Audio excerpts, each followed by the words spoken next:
My name is Dennis Sperling.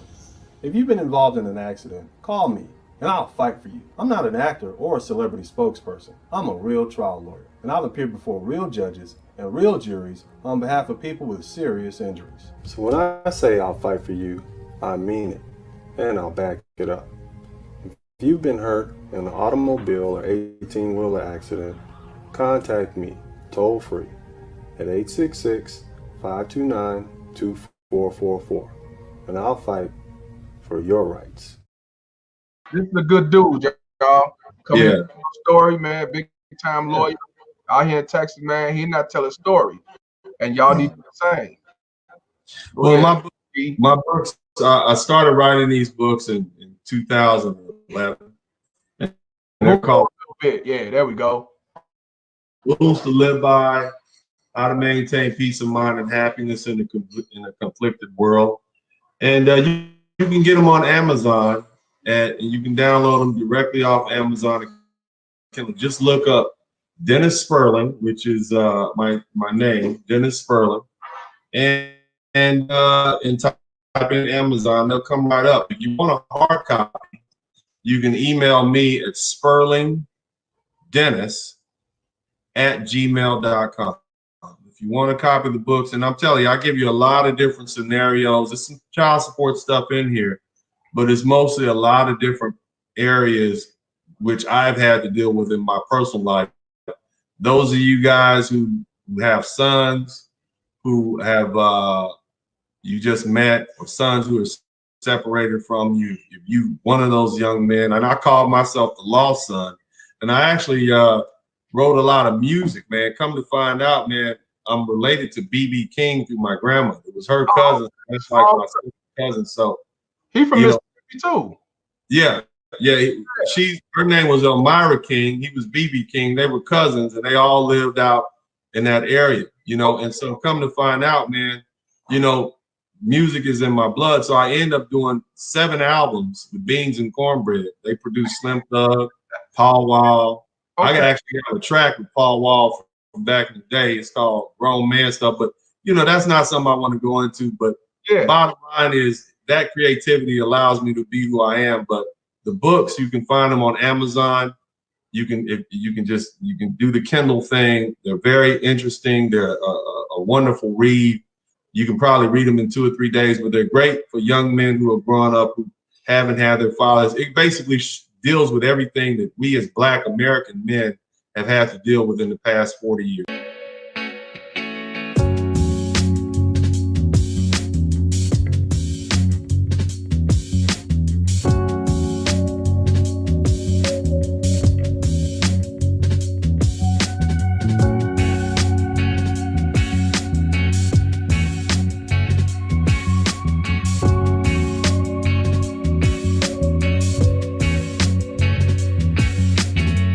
Man, I was like, man, I was checking you out.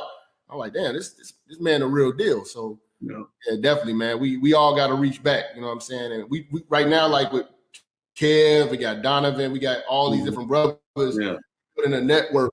You know what I'm saying? Everybody's using their talents to help each other get to the next level. Definitely love to bring you into the fold. Definitely.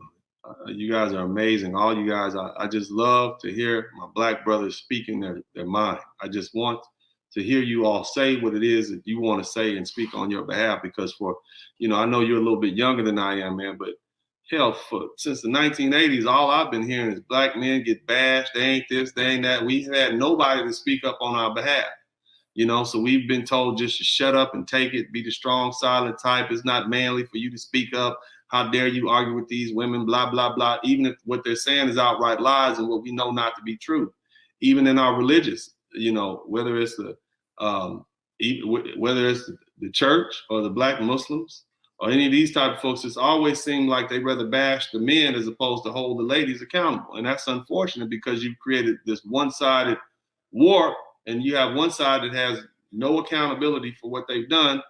And then now what? Look at where we are as a culture. Brother DeBell 5000 got a question. Is there any way for family court laws to change if men and real women push to change it? What's your thoughts on that?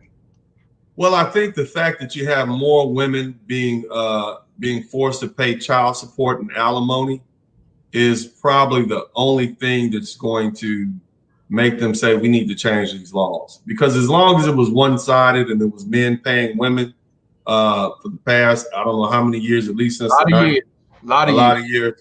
then there was no incentive for women to even want to change anything, because that's their fallback plan. I marry a rich guy, have some kids, I divorce them, I'm good. But right. But now that women are being forced to have to ante up, I think there is some incentive for it to change. And here's another thing: a lot of those ladies who have sons who they've seen been manhandled by the child support system, they should become advocates for family law reform. I think one thing we should do is we should begin to do away with child support altogether. Like they use Black men as a catalyst to get more funding for themselves to go in a different direction. What are your thoughts on Black Lives Matter as an organization? I am not happy with Black Lives Matter as an organization. In fact, I'm absolutely disgusted by Black Lives Matter as an organization. These vultures, what they do is whenever a Black man is shot by a white cop or a white race soldier or one of these white suburban commandos, they come in to protest, and they only come in to protest if those Black men's lives fit a certain narrative. So Black Lives Matter is a very disingenuous organization.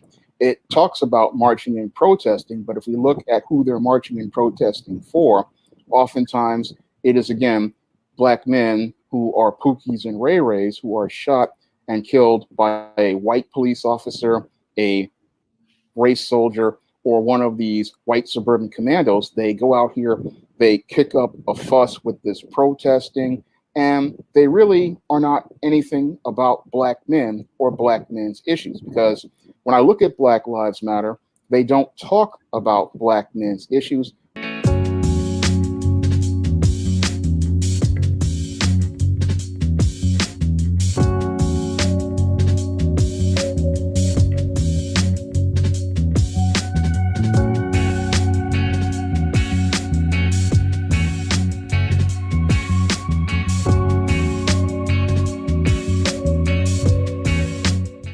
Dramatization. After a car wreck, you may have to fight with a highly trained insurance company rep whose job is to knock your damaged plane down and out.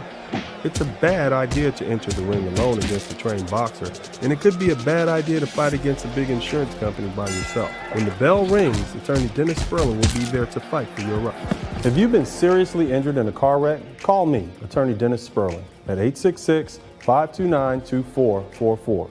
That's 866-529-2444.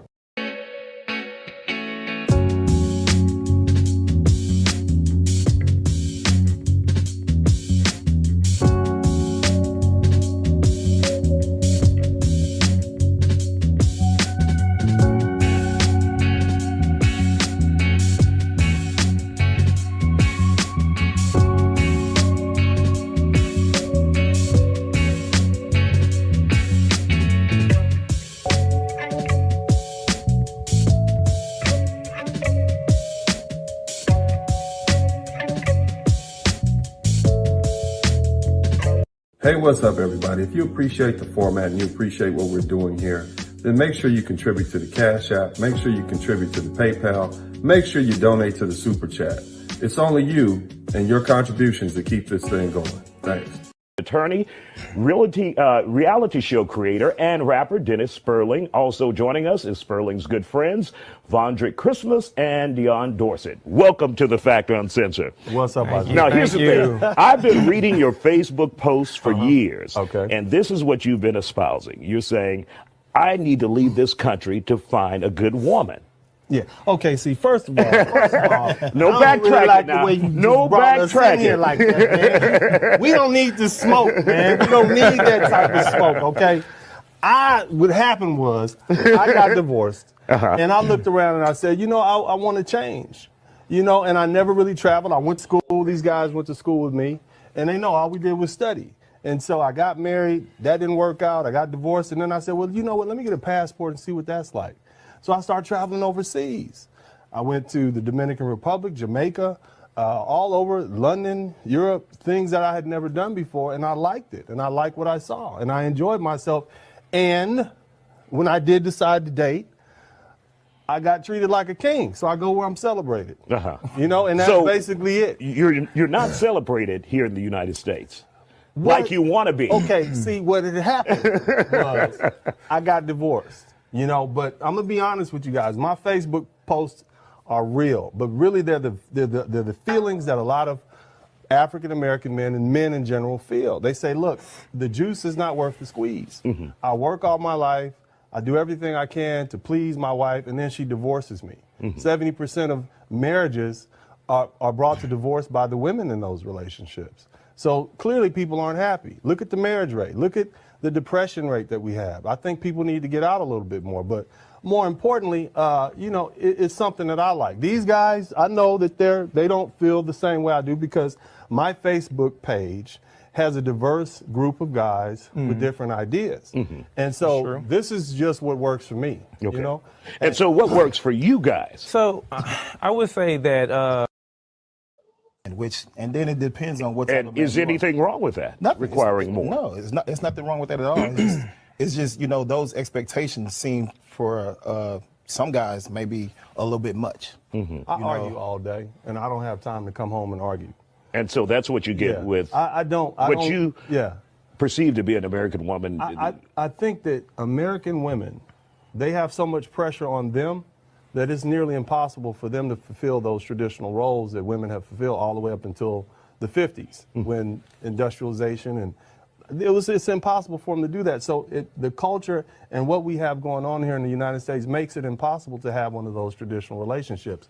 Whereas in Colombia or the Dominican Republic or Haiti, the women, they still have that culture that says, hey, I'm cooking and cleaning for my man. But hey, there's some responsibilities on the men too, because those women, they still want men that take care of business, that go to work, that pay bills. So you have you have a role you have to fill, and she has a role she has to fill. So it's not like I'm just going down there sitting up on the sofa and she's making mango every day, feeding me like I'm a king.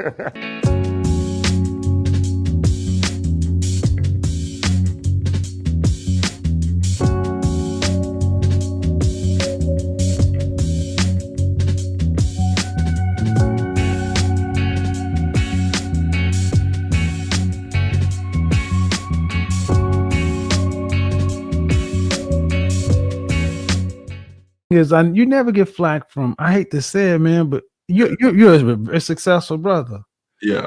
And I'm a successful man. I don't get flack from my peers. I don't get flack from guys that are up here doing the things we're doing. Regardless of where the comma is, you tend to get flack from guys who are not where they want to be. Right. And it's like, look, man, and here's one thing that's unique about the Black community. We got the barbershop experience, and that takes anywhere from the homeless dude to the D-boy to the corporate exec. We all go to the same spot.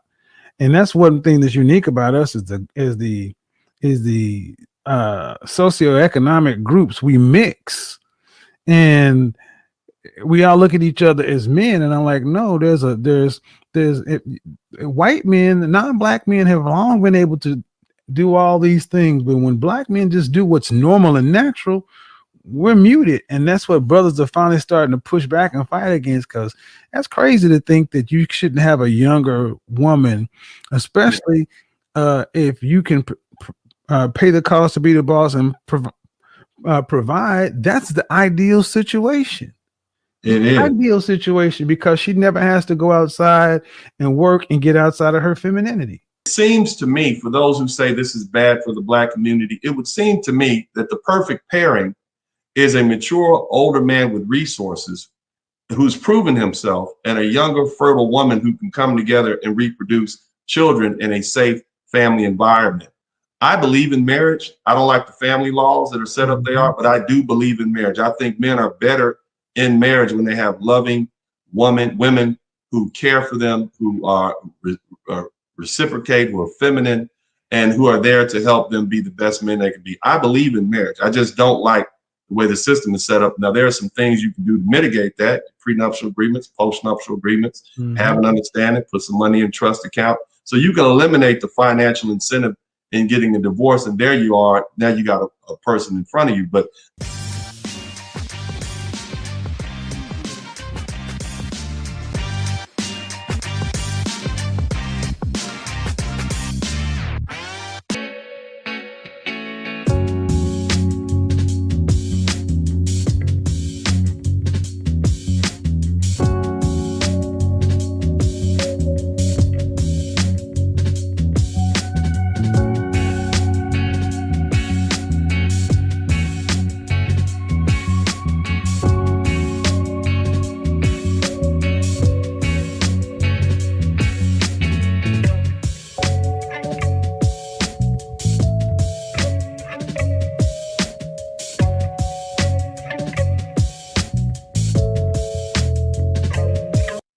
I'm glad that we actually got a high value man. Shout out to Kevin Samuels. I'm not sure if you've been following the high value movement, but you know what I'm saying, you definitely would fit that description. I mean, a lawyer, you know what I'm saying? You went about it the right way. You're married. Unfortunately, the marriage didn't work out, but you got to do what you got to do. Yeah. And what you have to do is co-parent. And we hear the women all the time tell us stories about how I'm such a good, we co-parent good. It's always the women talking about it. You know what I'm saying? But you as a black man, high value black man, it's very important that you get a perspective and give the brothers the right advice as far as co-parenting. And it seems like that's been the bulk of your work, you know what I'm saying? Outside of the law, you know, you've been really pushing for co-parenting and just showing the dynamics of it and how it should work and how it can work in harmony. Because again, you don't have no ill will against your wife. You know what I'm saying? I'm not saying it on your show. You know what I'm saying? So you ain't cooking her. So I mean, it seems like everything, you know, you got everything copacetic. So talk to the brothers who may be going through a divorce. Well, who may be in a situation where, look, man, I had a kid with this woman and I got all these things going, but I'm trying to make sure I keep harmony for the sake of the kids, because that's who it's about. Well, let me say this, brother. I got divorced for a reason. Okay. And I, in the wake of that divorce, 5 years thereafter, I got myself what's called a baby mama. I don't know if you've heard of that, but life got real. I've heard of that. Have we heard of that, church? Yeah, it got complicated after that happened because the children were born under two separate circumstances. So I can pull from both of these, you know, to kind of explain, you know, what happened. Now, I would suggest that you never get a baby mama if you can avoid one, but it happened to me. But basically I think my point is you can't co-parent with everyone, period. If you weren't married to that woman, if you were married to a woman, hopefully you guys came to an accord at some point and you can use that as a foundation to begin to co-parent and do what's in the best interest of the child.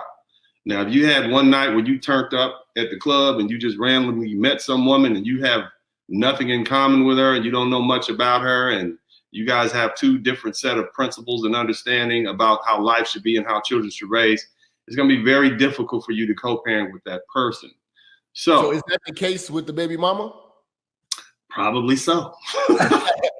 Hi, my name is Dennis Sperling. I'm not a lawyer, but my daddy is. Yeah, if you've been hurt in a car accident, then call my daddy. No need to scream and yell like a little kid. Yeah, no yelling. My daddy will fight for your rights. Yeah, fight for your rights. If you've been involved in a car accident, call my daddy, returning Dennis Sperling. Hello, I'm attorney Dennis Sperling. If you've been injured in a car wreck, call me at 713-229-0770. Call my daddy. Hey, what's up, everybody? If you appreciate the format and you appreciate what we're doing here, then make sure you contribute to the Cash App, make sure you contribute to the PayPal, make sure you donate to the Super Chat. It's only you and your contributions that keep this thing going.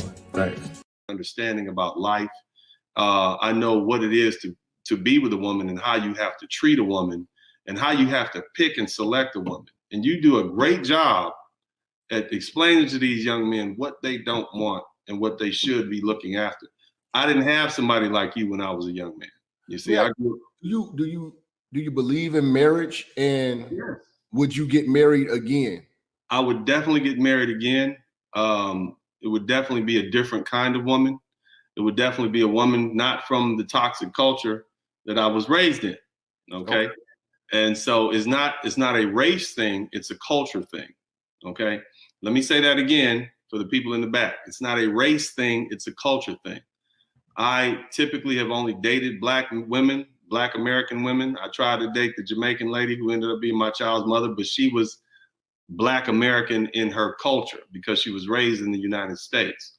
Now, I'm not saying that there aren't good women out there, but what I'm saying is you're looking at a toxic culture that does not put the family first. They put the me first. They put the get the bag first. And so it's impossible to have a union with somebody like that.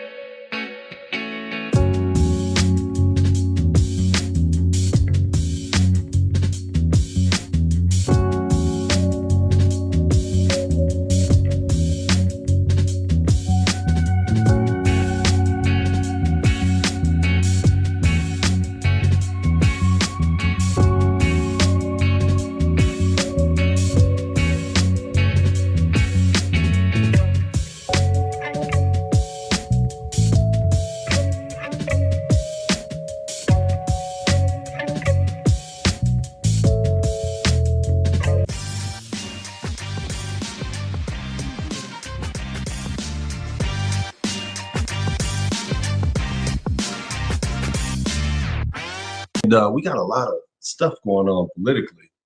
And the question that I presented today for the brothers here is, this is my statement. Just because Trump has been voted out doesn't mean that the show is over. 70 million fervent followers voted for him in 2020, despite knowing all of his shortcomings. Trump is a symptom. He is a reflection of how nearly 1/2 of Americans feel. How does this affect Black men? Let's talk about it. And as the opening statement, it was 2021 and beyond, 70 million Trump voters aren't going anywhere. Look, unless you've been living under a rock, you know that 5 people have been shot and killed in Washington, D.C. As of now, related to the protest outside the Capitol building. One of them is this gentleman, Benjamin Phillips. He basically runs a Trump website, pro-Trump website called Trumparoo, where patriots can mobilize against the corrupt, communist, Marxist, scummy Democrats. Here's another one. We just learned avid Trump supporter Kevin Greeson, who regularly posted online about getting his guns and taking the country back, was one of the 4 people who died in the siege. It was 5 people who died in the siege of the Capitol. Post from Greeson wishing bad things to happen to Nancy Pelosi and identifying with the Proud Boys were found as well. So here's what I'm saying, fellas. You know, these guys, these people are not going anywhere. And just explain to them generally.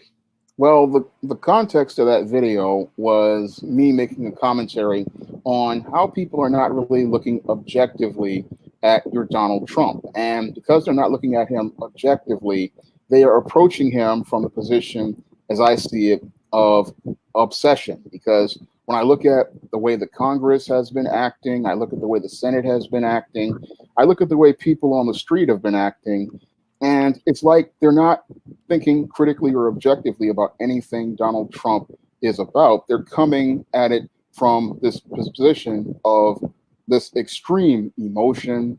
And because they're coming from this extreme emotion, they only think from this perspective of obsessively about Donald Trump. It's all about either you're extremely for Trump or you're extremely against Trump. And these people who are obsessed with Donald Trump, they aren't really thinking about the harm they're doing to the American people. I will scream and I will holler.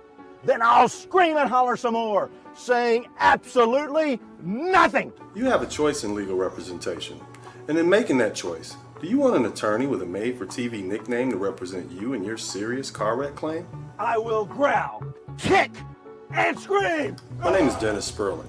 If you've been involved in a motor vehicle accident, contact me toll-free at 866-529-2444. The choice is yours.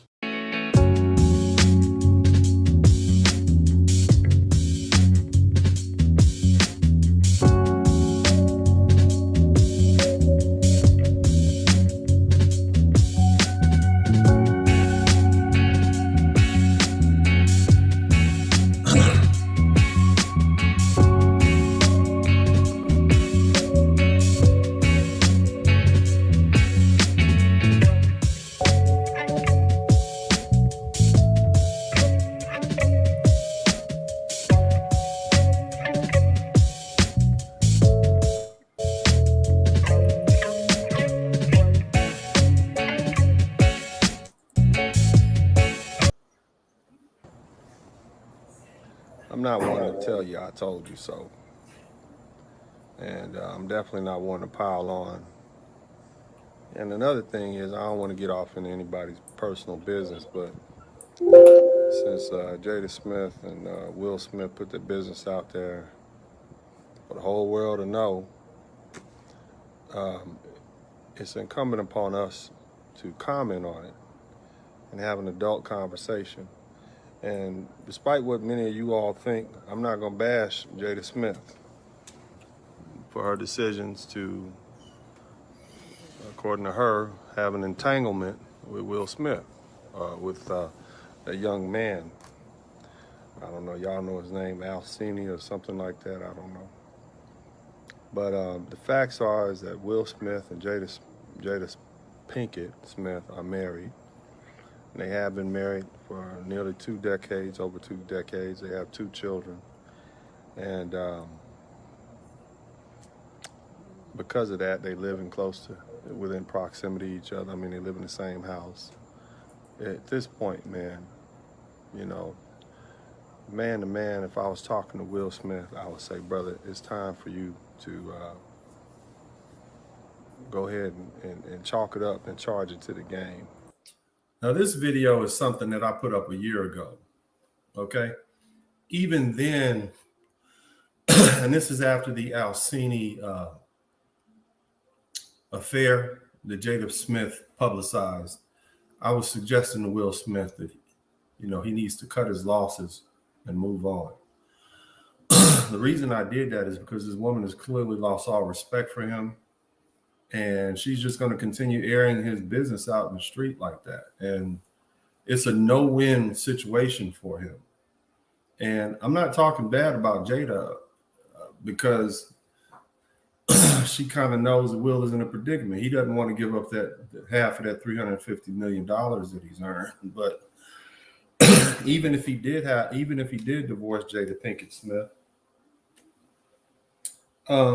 he's not going to ever starve for the rest of his life.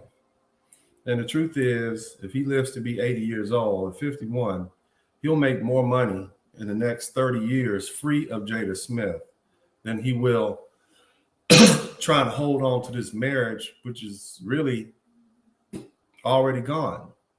So, you know, I got some things I want to talk about. Shout out to Will S. Thank you so much for the Cash App.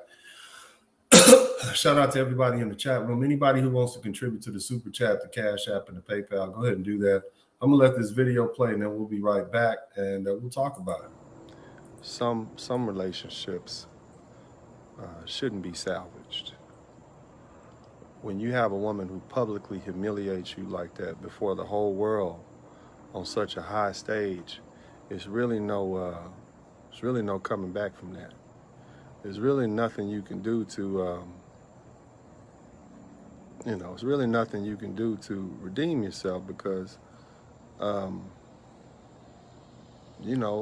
whole world sees it. And what's happening now is this is affecting this man's career. Like some of these other actors who are been Samuel L. Jackson, almost 70 something, or over 70 years old. Will Smith has another 30 years and he needs to just go ahead and restart. You know, you can't be with a woman that's publicly humiliated you like that, because see what's gonna happen now is, as cool as he might seem, he's still a man. And being disrespected like that and shamed, man, he liable to throw that woman out the top floor of their mansion, okay? And then now he's destroyed his life. And I mean, we all love Will Smith, man. We love Will Smith. Will Smith was our homeboy back when he was in the Fresh Prince of Bel-Air. His little songs that came out back in the 80s, parents just don't understand. You know, he was like a happy little beacon of love and friendship. The song that he put out years ago called Summertime, we still play that. And so, you know, we love Will Smith, man. He's an icon. People associate with him with Muhammad Ali. Matter of fact, many people think he is Muhammad Ali. And I say all that to say is, brother, you got a lot to lose, man, if you stay in that relationship with Jada Pinkett. You know, and, you know, if he was my brother, he is my brother, he's all our brothers. I'm not here to talk bad about you. And I'm not going to talk bad about Jada because, you know, that's not what I'm trying to do, other than to tell you what you probably already know. And that is, this woman probably wasn't ever feeling you like that, bro. And you probably knew that. You know, you a nice, clean-cut dude. And the women that she was dealing with, or the man that she was dealing with at the time was Tupac Shakur, who was a little loudmouth, little thug, and we love Pac. But at the end of the day, Will Smith and Tupac are two different individuals. She got broke in on thugs. That's what she likes. And she settled for you. You don't excite her like that. And that's something you just have to understand. You don't do it for her like that. You excite her juices like that. The danger, the intrigue, the bad boy image. You'd have done better finding you a nice little good girl. You see what I'm saying? And dealing with her, of whatever race she may be. You know, and I'm talking to Will Smith like I would talk to any other man. You need to get yourself out of that situation, because at this point, what's happened is going to settle on you, and it's going to make you angry, and you're going to end up doing something to hurt yourself or hurt that woman, and that's not going to be good for you or your future. You got to know when to cut your losses. You know what I'm saying? Some things just can't be salvaged. Some relationships are just not worth salvaging. And you can still walk out of here with your dignity and your integrity. You already been humiliated. And you just got to walk away, brother. And that's what being a man is about, making these tough decisions. And some people say, oh, no, blah. What does he stand for? Because ain't nothing but trouble. If she'll do that to you now, imagine what she's going to do to you in 2 years. There's no respect in that relationship. And when you don't have a respect in a relationship, there's going to be nothing but conflict. So all I see is conflict popping off in that relationship from this point forward. You know, and again, the only reason I'm commenting on this is because they made it public. They could have well enough just remained silent and let people speculate, but they wanted to make it public. So the public is entitled to pass judgment on this situation. All you other men out there, if you're in a situation where your woman is embarrassing you and disrespecting you, as patient as you think you are, you will snap. And it has happened before. So many guys, you deal with years and years of humiliation and abuse. And then that one time you snap and you go off, and now you're looking at 2 to 10 in the state penitentiary for domestic abuse. Don't do it. Just walk away, man. Walk away with, give her the money, give her a half, give her whatever. Your children are grown. The money's not worth it. Keep your dignity. The reason that divorce is so expensive is because it's worth it. You can start your whole new life. You can go be with somebody else, or you can be by yourself. But the bottom line is, man, at some point, man, you just got to separate yourself from a dangerous situation. Now, if you foolish enough to stay in that situation, you're going to have to deal with the heat that's coming with it. Y'all got this little round red table talk thing where this woman is telling all her business and telling all your business and putting herself out there on blast like that and putting your family business out there on blast like that. And this is not acting that you all doing. This is not, and do you need the money? Because last time I checked, brother, you was worth a couple $100 million. You don't need the money. So what is it that this woman feels that she needs to say to the world? What is it? Why is it that she feels she needs to do this? What satisfaction is this bringing to this woman that she feels that the world needs to hear what she has to say? Other than just ego tripping. Just self-gratification, just trying to be the center of attention. It's nothing. And I suggest you, Brother Will, I suggest you, for the sake of your children, all 3 of them, and the sake of your fans and your career, you go ahead and do what men have had to do, and that's just walk away from a toxic situation, a toxic relationship. After that, man, I don't have nothing else to say, man. You saw the video for yourself. Bless his heart. I pray for all of you all who are in toxic relationships. What this does is it highlights how often women cheat, and it also highlights how men can be destroyed by the actions of their wives. And so what I'm trying to tell y'all, and I'm gonna tell y'all this again, like I tell y'all, fellas, be careful who you decide to marry. Be careful who you decide to contract with in marriage. You see what I'm saying? Because even the Bible says that when you find a wife, you find a good thing. But the inverse of that is when you find a bad wife, you find a bad thing. And I think we all can agree based on what we see Brother Will having to deal with. And look at my videos. This is just the culmination of, this is leading up. You see, this is a culmination of all the things that had transpired before this admission. And here's another thing. I'm sure she's cheated before.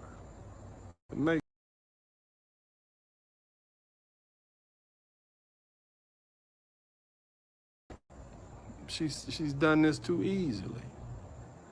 And Will Smith is not the only man that has women cheating on him or men being abused verbally, mentally, emotionally by the women. But a lot of you men, you think you're supposed to deal with this. You think, oh, well, you know, I'm just going to be understanding. Some, man, you can be so goddamn open-minded till your brains fall out. And that's kind of where you are if you decide to stay in a relationship. No man wants to hear about his woman being smashed by some other dude. Even if it did happen, the fact that she did not even bother to take that with her to her grave tells you, number one, she doesn't respect or fear Will Smith. Now, why is that important? Well, let me tell you like this. We all know that Jada used to dating somebody like Tupac.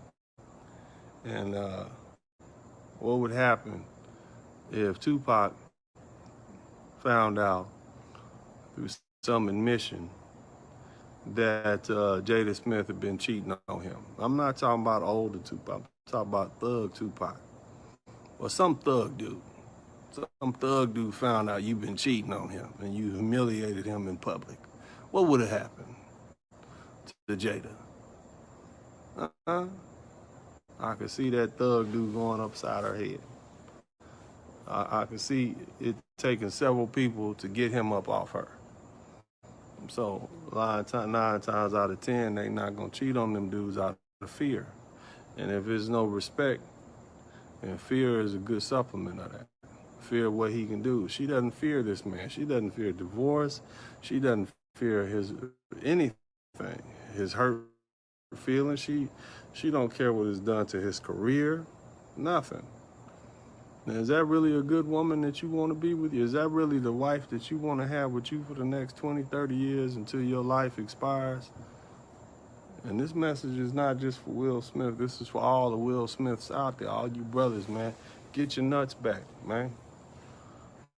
Act like men, man. Stand for something, man. Don't let anybody, I don't care who it is, especially your wife, don't let them punk you like that, man. You're God's child, man. You deserve better. Don't let people do you like that and disrespect you like that, man. You're a good man. And I don't care what people say, he's a good man. Never heard about him getting arrested by the police. He's a good father, he's patient, loving man, hardworking man. He's a good man. That's all I see and that's all I need to see. Never heard about him abusing his woman or disrespecting her in any way. He's a good man.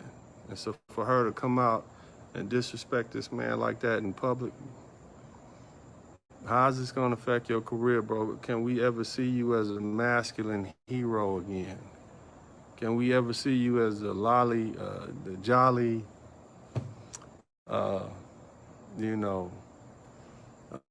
Men in Black kid, Wild Wild West?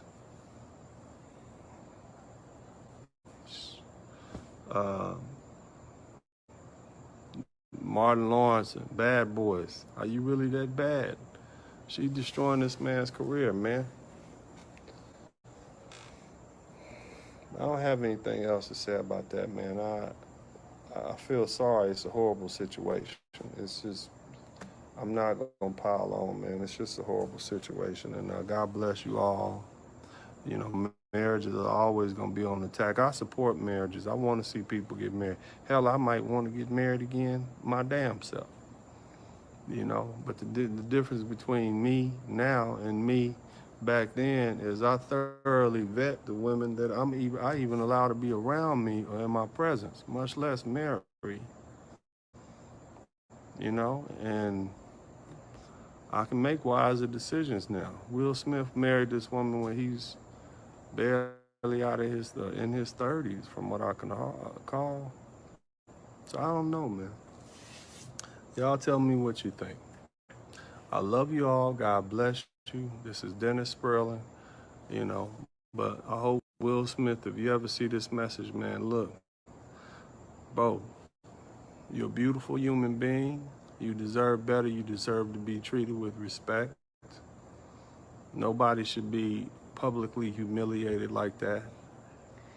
You don't deserve that. I don't care what people say you did or whatever. You don't deserve to be publicly humiliated like that.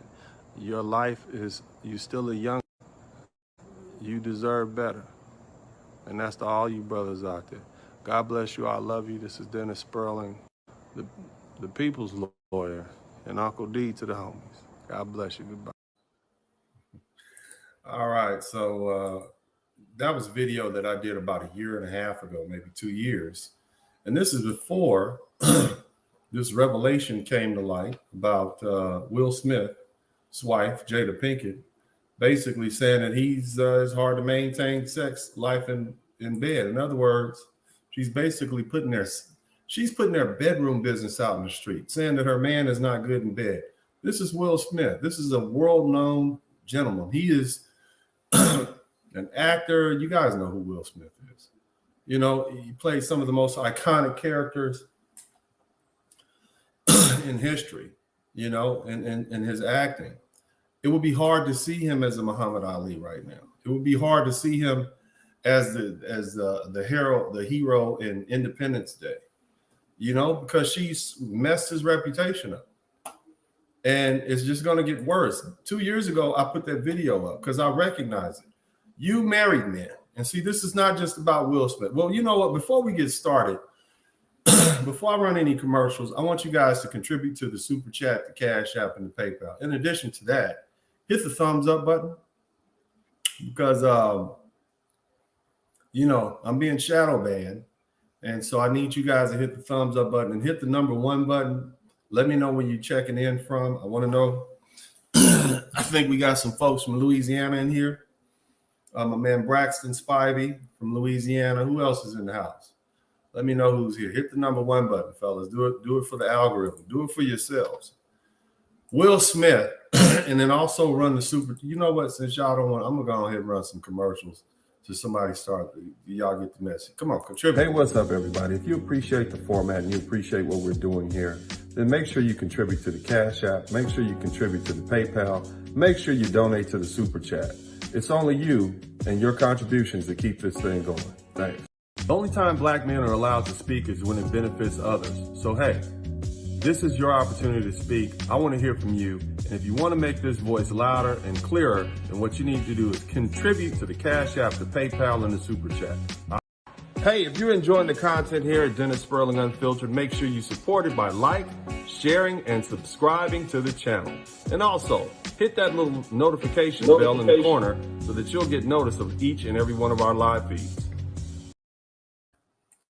So you get this. I mean, let me put this in perspective for you. Will Smith is worth $350 million. Okay. Now he's in California. He's probably going to have to pay lifetime alimony unless he has a prenup or something like that. But the bottom line is he's not going to be a poor man if he divorces this woman. If he files for divorce, even heaven forbid he has to give her half of his fortune. Even if they have to split the assets and he has to pay alimony, it's not worth this man staying in this marriage. And there are many of you married men out there, you've been humiliated by your women, maybe not on this level. Okay? She talks bad to your family members about you. Oh, you know old Larry. Oh, you know old MS Delta guy. He ain't nothing. He lazy. Talks bad to her family about you. You know that old Brandon S. Penn can't keep a job. Snores at night, ain't nothing in bed. That damn Ephraim McKenzie. I don't know why I married him. Talking reckless about you. Now that's on the lower level. This woman basically just emasculated her husband in public, saying he's no good in bed. That's basically what this woman. On top of that, remember a year ago she cheated on him with a younger man. At what point, fellas, are you as married men going to recognize that just because you're married or just because you get a divorce, that's not some life mistake you made? Maybe the mistake was getting married in the first place, not knowing what you should be expecting in a marriage. See, maybe getting a divorce is actually undoing a mistake. Society needs you men to get married. Society needs you to be anchored down to one of these women. As I've told you guys before, these women belong to the state. And as long as you are married, you are anchored to the state, and the state can siphon off your refund, your resources. She's going to be in control of where you live. She's going to be in control of what you spend. Oftentimes your vacations, and women tend to spend more. Okay? So because of that, they want you to get married. Maybe getting married in the first place was the mistake, and you're undoing the mistake by getting a divorce, because many of you are even dealing with physical abuse, much less the emotional abuse. You're dealing with women who are disrespecting you and calling you names in the house, and you have not even happy. Shout out to my man, MS Delta guy. MS Delta guy, your woman is out there disrespecting you and calling you names all in the house in front of the children. And you don't have people who are friendly enough, who love you enough to sit there and say, bro, you're not supposed to take that, man. It's not worth you being in that relationship, man. You know, you're supposed to say, no, man, that's my friend. Will Smith clearly does not have people around him that love him enough to say, bro, it's not worth it. She's killing your career. She's killing your reputation. She's emasculating you. She's cutting your nuts off anywhere she can. And she's doing it in using a platform that you have provided for her. She's told from her red table, her production, which you financed, she's told the whole world that you're not good in bed. And on top of that, what did she say? I slept with this young man over here, one of my son's friends. That tells you the caliber of woman that she is. This is a low-class woman, and you married her. Matter of fact, you were married to another woman, and this harlot convinced you to marry her. So that tells you what kind of woman she is. You messing around with these people. Bro,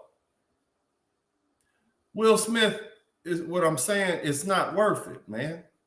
And see, we put this magical air around marriage. Oh, marriage is it's a magical thing. God ain't got nothing to do with modern day marriage. God has left modern day marriage just how, like he has abandoned modern day marriage, just like he's abandoned the modern day church. God don't hang out with the devil, and God can't hang out in the same place. Y'all didn't know that? Isn't that in your book? Didn't y'all hear that about having two masters? You can't serve God and what's the word I'm looking for? You can't serve both of them at the same time. You got a preacher, he's sleeping around with the congregation. You got members of the alphabet community running the church. All of that goes against what the Christian Bible said. You think God is in that house of worship? A greedy preacher who's an adulterer and messer. Do you think God is involved in modern day marriage? It's not sanctioned by God. If you got people who can get married of the same group, the same sex, that's not sex. This is purely a secular thing at this point. It's a business transaction, and you made a bad business deal when you married this woman. So take the magic out of marriage. Take the odd. It doesn't have to be lifetime. Just like corporations break up, marriages break up. You might be undoing a mistake if you find yourself being emasculated. Will Smith needs better friends. Again, the state owns these women. They belong to the state. You don't. That's why the state will take care of women with child support, welfare, Section 8. They'll take care of women because that's their property. They need them to keep making little taxpayers. And if you mess with one of them, the state is going to come send some people to your house and beat you up and give her the house and put you out, because women belong to the state. They're the producers of the most valuable crop that the state needs, and that's bodies, human bodies, to keep the state going. The reason we complain about immigration and they constantly let more people in the state is because they need more taxpayers. They don't really care where they come from. They need more people buying stuff and needing stuff and toilet paper and bread and milk and paying. They need those people. The state doesn't care about you. The state wants individuals here. And the individuals are produced by females. They don't need as many men as they need females to keep producing these little taxpayers.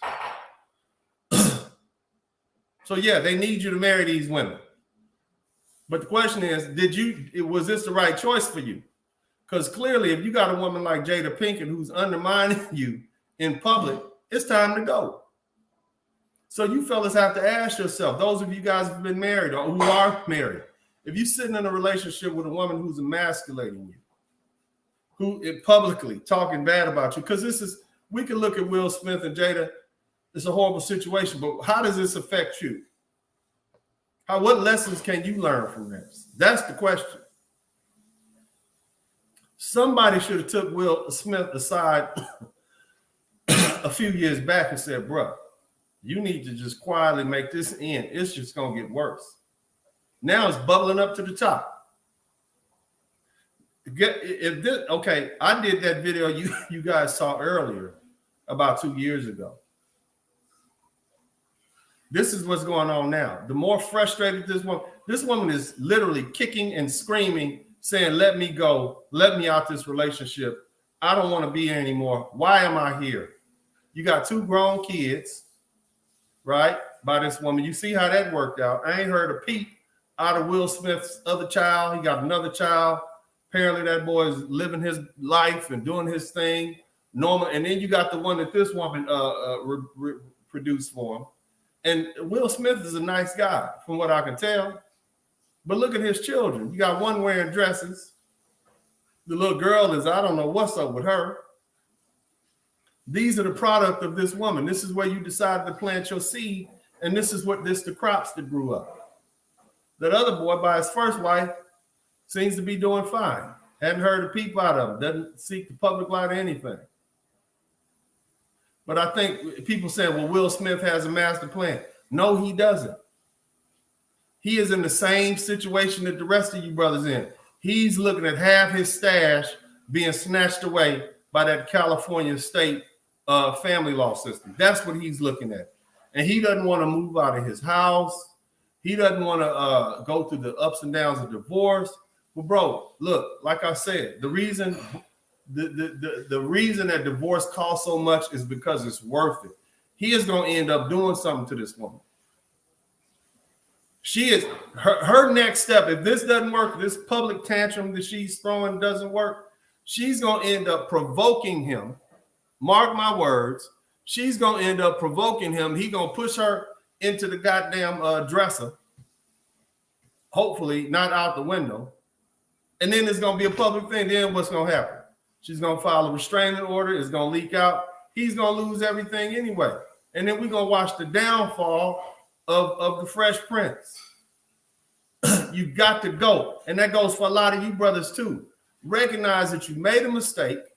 You married the wrong woman for the wrong reason. And it's time to go. Just chalk it up and charge it to the game, man. Yeah, you're worth $350 million. It could be $3 billion. Look at Jeff Bezos. He had to get his broad like $25 billion.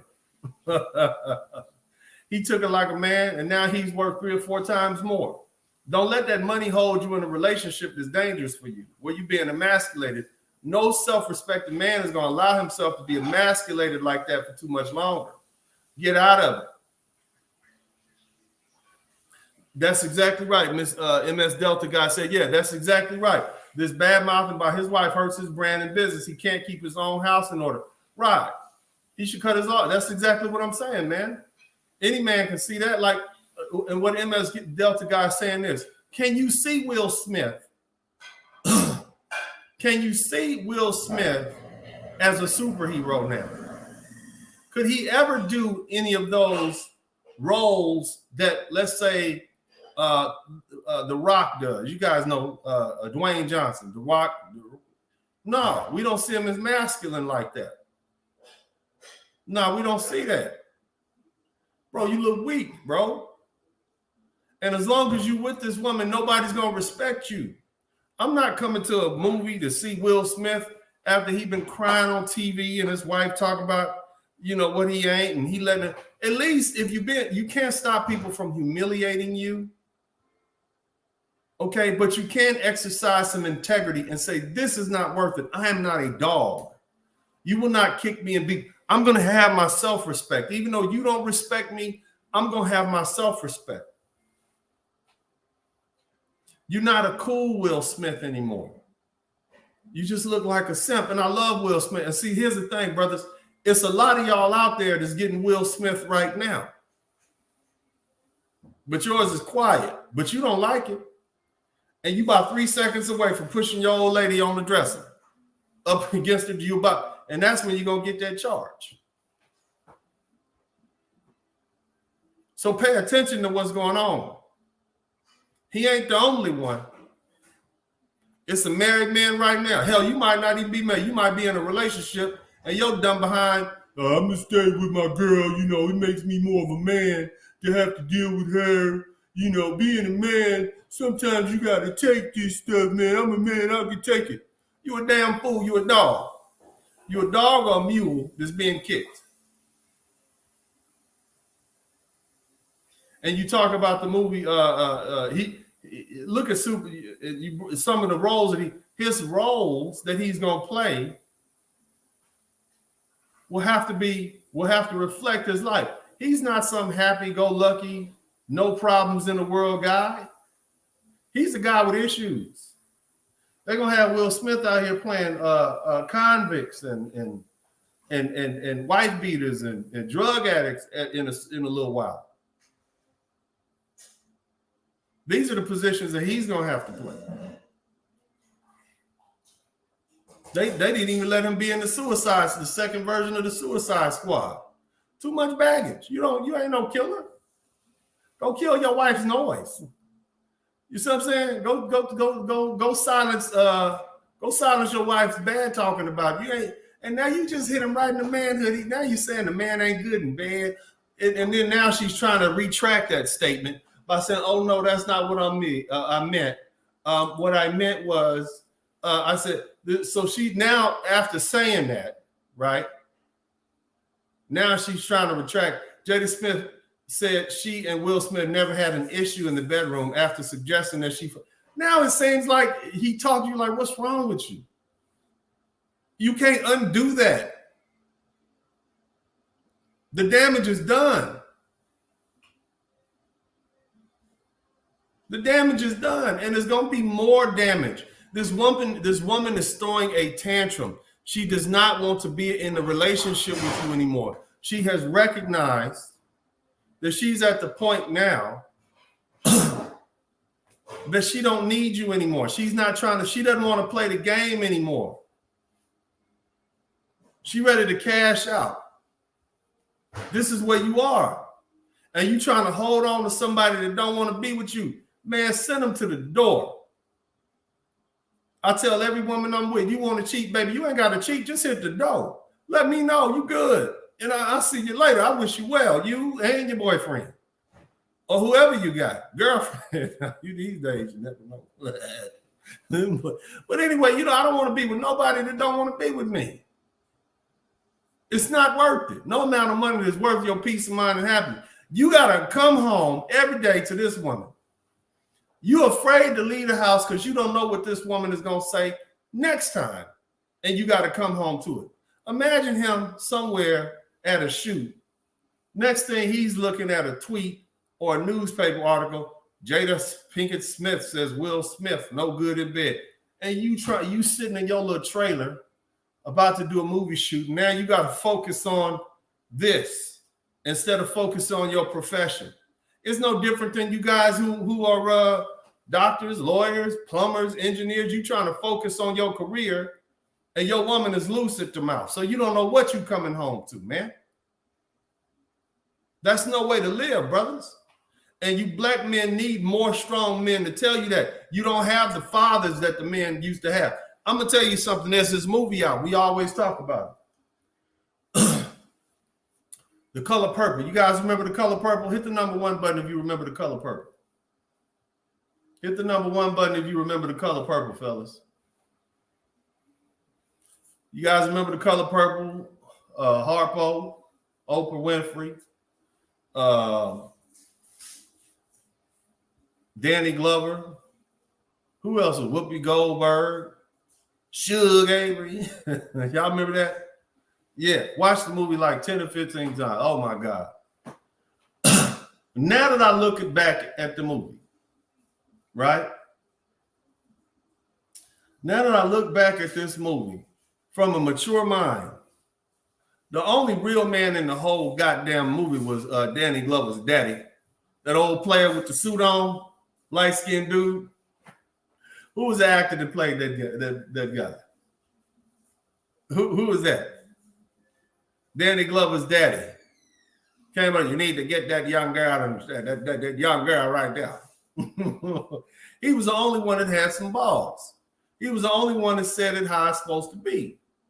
And look how he was living. He looked like he was cool. At a certain point, he looked happier and healthier than his son did, because he didn't mind putting people in their place and getting rid of them and getting them out their lives. We need more black men like that. That's what we need. More black men. Adolf Caesar. That's exactly. I think he also played in A Few Good Men or some Marine. It was a soldier story.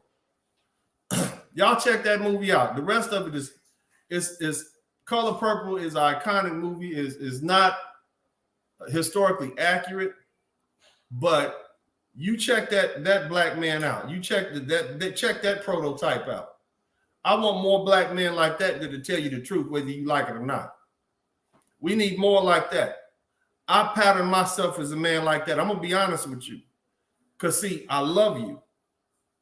I love you, black men. And when you look bad, I look bad. When you look weak, I look weak. When Will Smith looks weak, we look weak. This how people already think black women run the community and they can say whatever the hell. Now they got carte blanche to talk reckless about us in the street like that. And see, the brothers always talking about going overseas. Bro, if you got that same spineless, weak psyche, the same woman, you'll end up with the same type of women overseas. Women are going to go as far as you let them go. And if you don't know that if no one has told you that you're supposed to check that immediately, you're going to let them women overseas do it.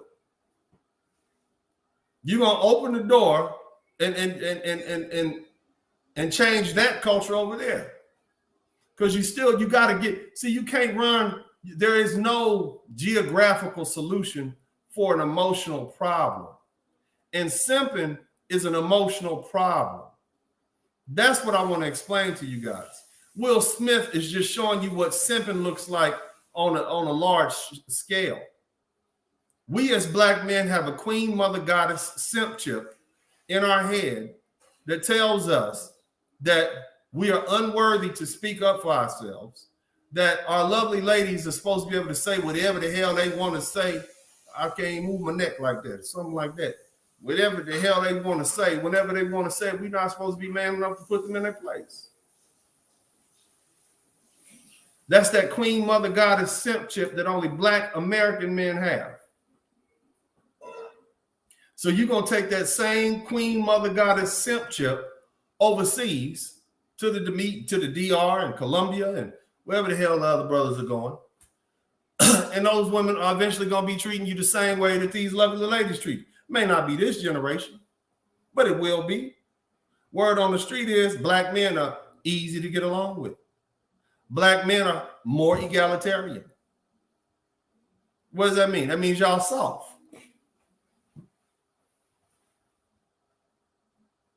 That's what it means.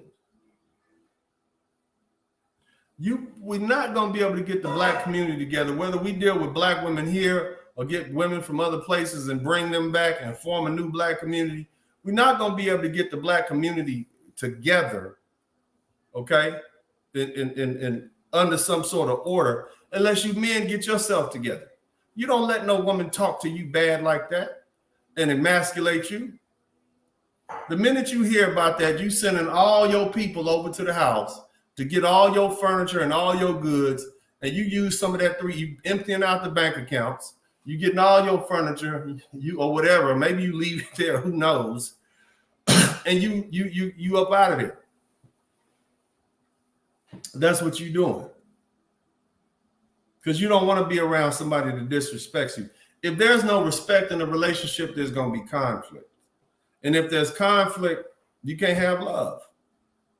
This is not a love relationship. You can't even have a business relationship with somebody like that. Period. Period. Can you be in a business relationship with somebody that doesn't respect your boundaries? No.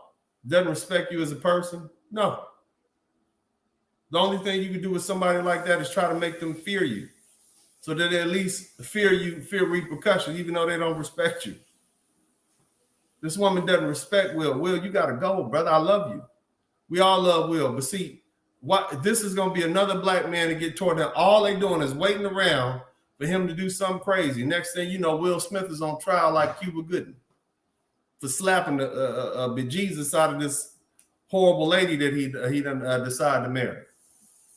That's where we at.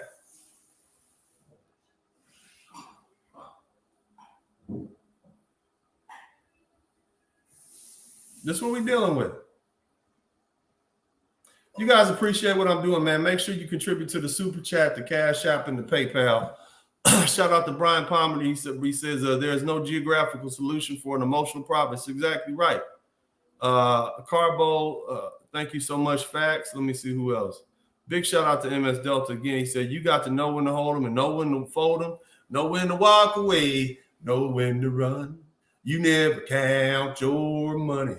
While you're sitting at the table, there'll be time enough for counting when the deal is done. Y'all need to check out some of that country music, man. That country music has some good game. I was telling my fiance a couple of weeks ago, I said, look, you got to listen to some of these old white boys. They knew what they was talking about. Mm-hmm.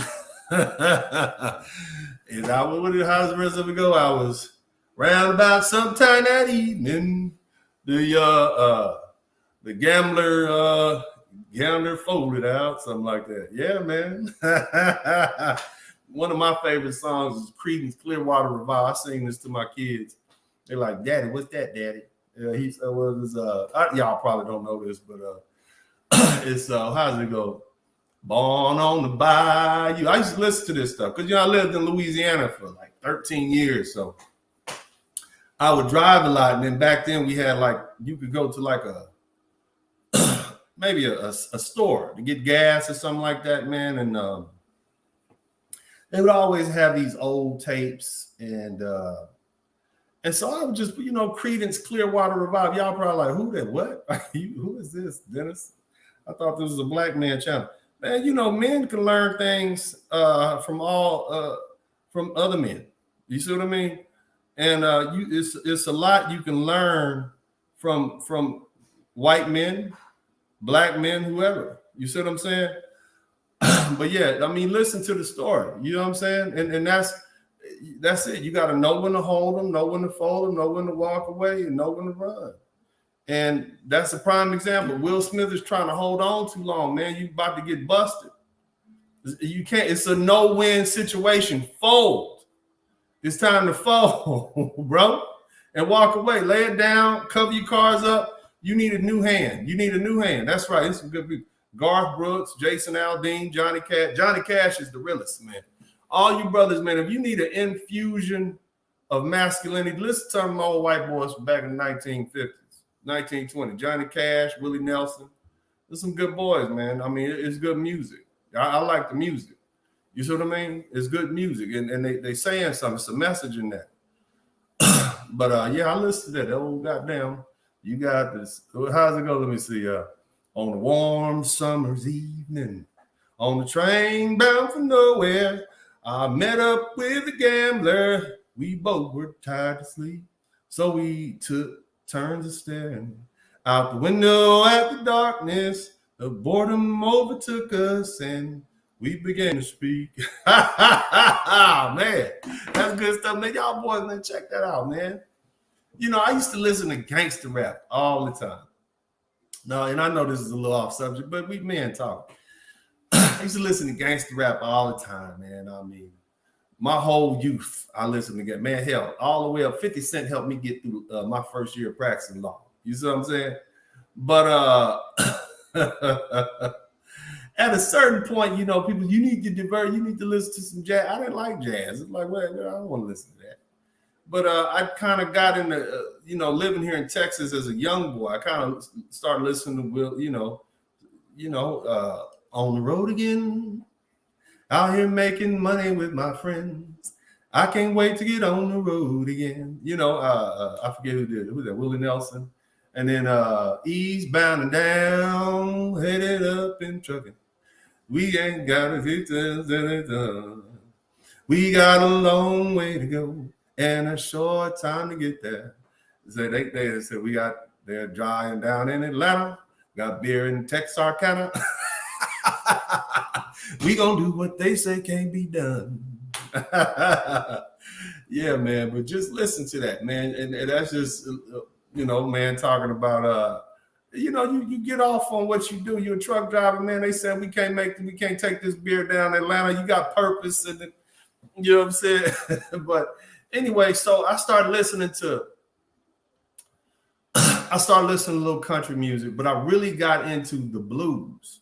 Before I wrote my 6 albums, this is back in 2007, 8, 9, 10, 11.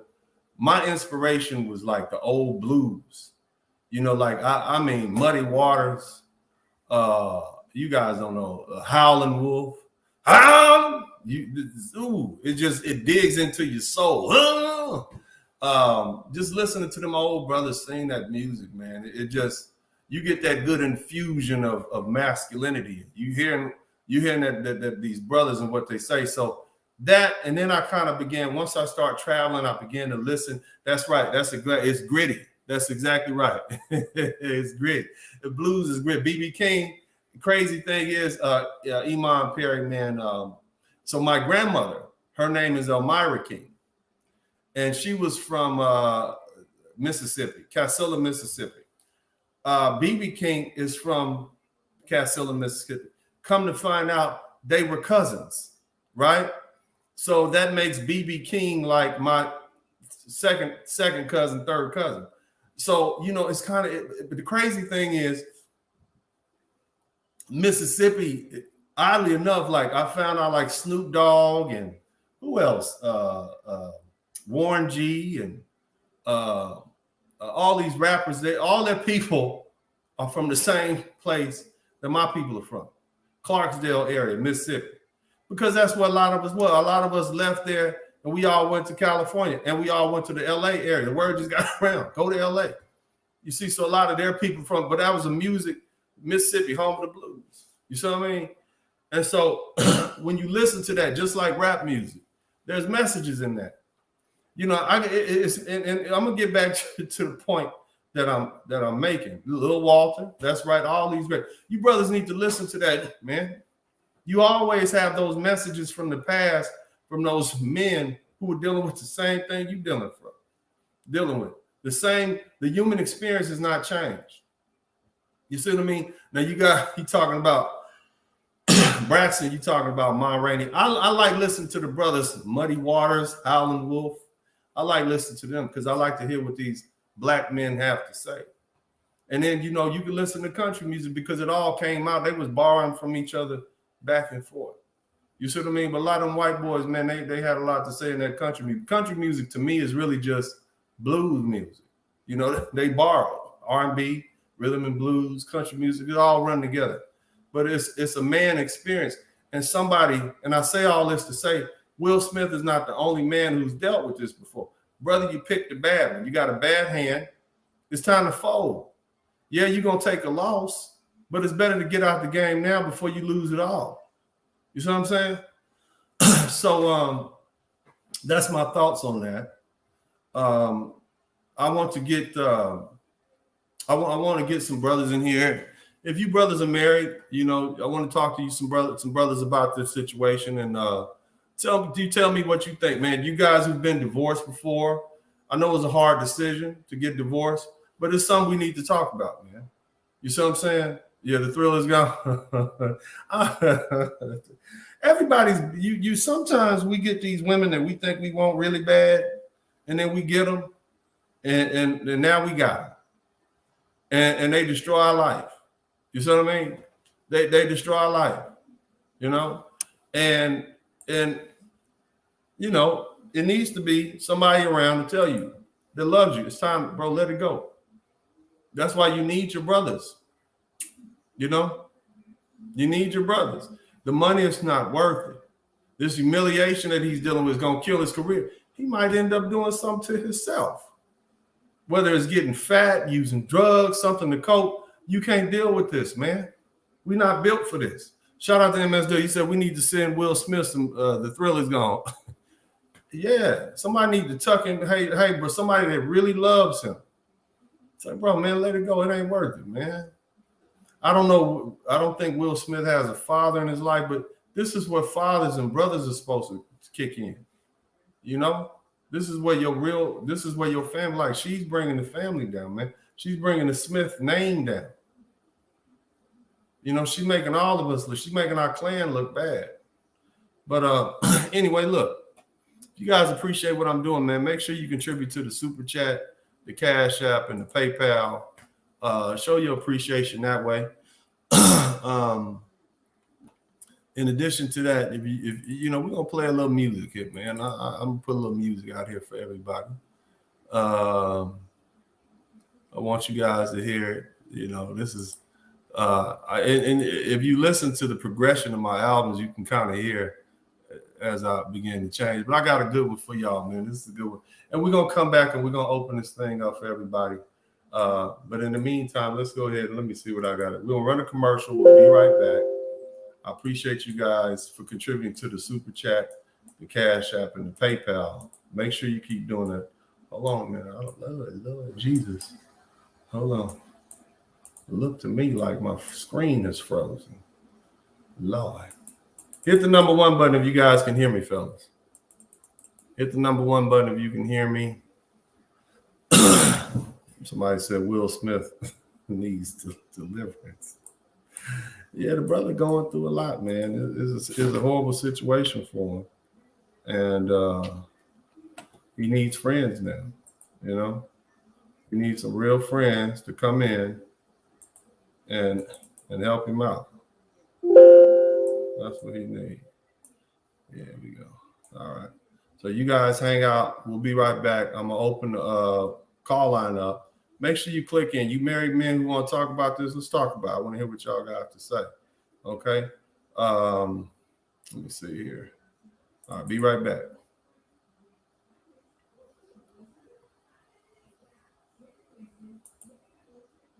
Hey, what's up, everybody? If you appreciate the format and you appreciate what we're doing here, then make sure you contribute to the Cash App. Make sure you contribute to the PayPal. Make sure you donate to the Super Chat. It's only you and your contributions that keep this thing going. Thanks.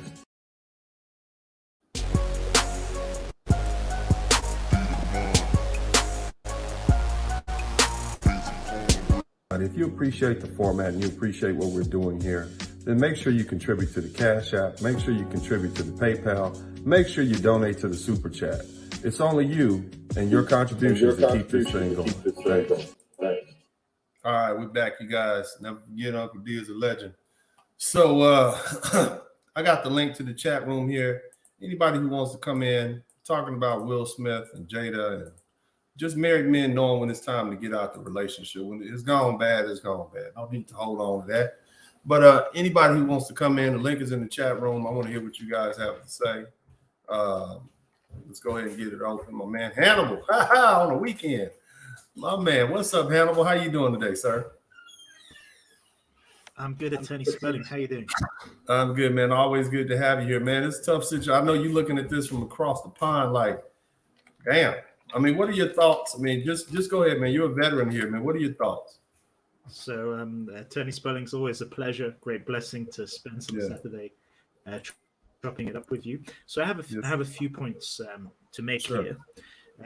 The first thing I want to say is Jada here isn't just attacking Will Smith. Jada is attacking all of us. I say that again. Jada is attacking all black men globally, particularly those who are FBA, ADOS. Why do I say that? Will Smith isn't an individual. He is somebody in the public eye who is the representative of dignified black masculinity. Okay? Will Smith is the most visible, the most well-known black man in the planet. Yeah. His image is that of rigorous black masculinity. He is our John Wayne. Look at his catalog of films, his catalog of work. Firstly, The Fresh Prince is a show that wasn't just big in the United States. This show has been syndicated all over the world. This, in many countries, may be the only exposure to black people that people have. It's huge all over the world, even in predominantly white nations. So in the UK, this is what all kids growing up watched in the 90s with Fresh Prince. And that's the image that Will Smith has. Not only that, in his movies, as we say, he's played these rigorous male characters. Bad Boy, Independence Day. Bear in mind, these are movies where the hero is a black man. They're mainstream movies, but the hero is a black man. The fate of the world is on the shoulders of this black man. So you have Independence Day, you have the Men in Black, where he's saving the planet from aliens. You have all of these roles. I'm just going to bring up some of his film roles so that I can comment on them. On top of that, you have his success as a musician. And we've said he's the most visible black man in the world, but he's distinct from the rappers in that he's not cursing on his records. He's not dabbling in profanity. He has always composed himself with a dignified grace. And so when Jada is attacking Will Smith, she's not attacking him as an individual. She's attacking all black men by proxy. And I'm just going to bring his filmography just to make this point. Just give me a second. So films that he's done, he represented Ali. You remember that film, Muhammad Ali? Oh yeah, yeah. He represented the Nigerian professor of medicine in that film about CTE. He's basically he is the most visible image of the black man in the world today. So Jada, in attacking him, is attacking all of us. Okay, and other films, Hancock, I Am Legend, Hitch. He's always portrayed the suave, confident black man in leadership roles. So that's the first point I want to make, that we're not here gossiping about celebrities. We're saying this is very fundamental, what this attack represents.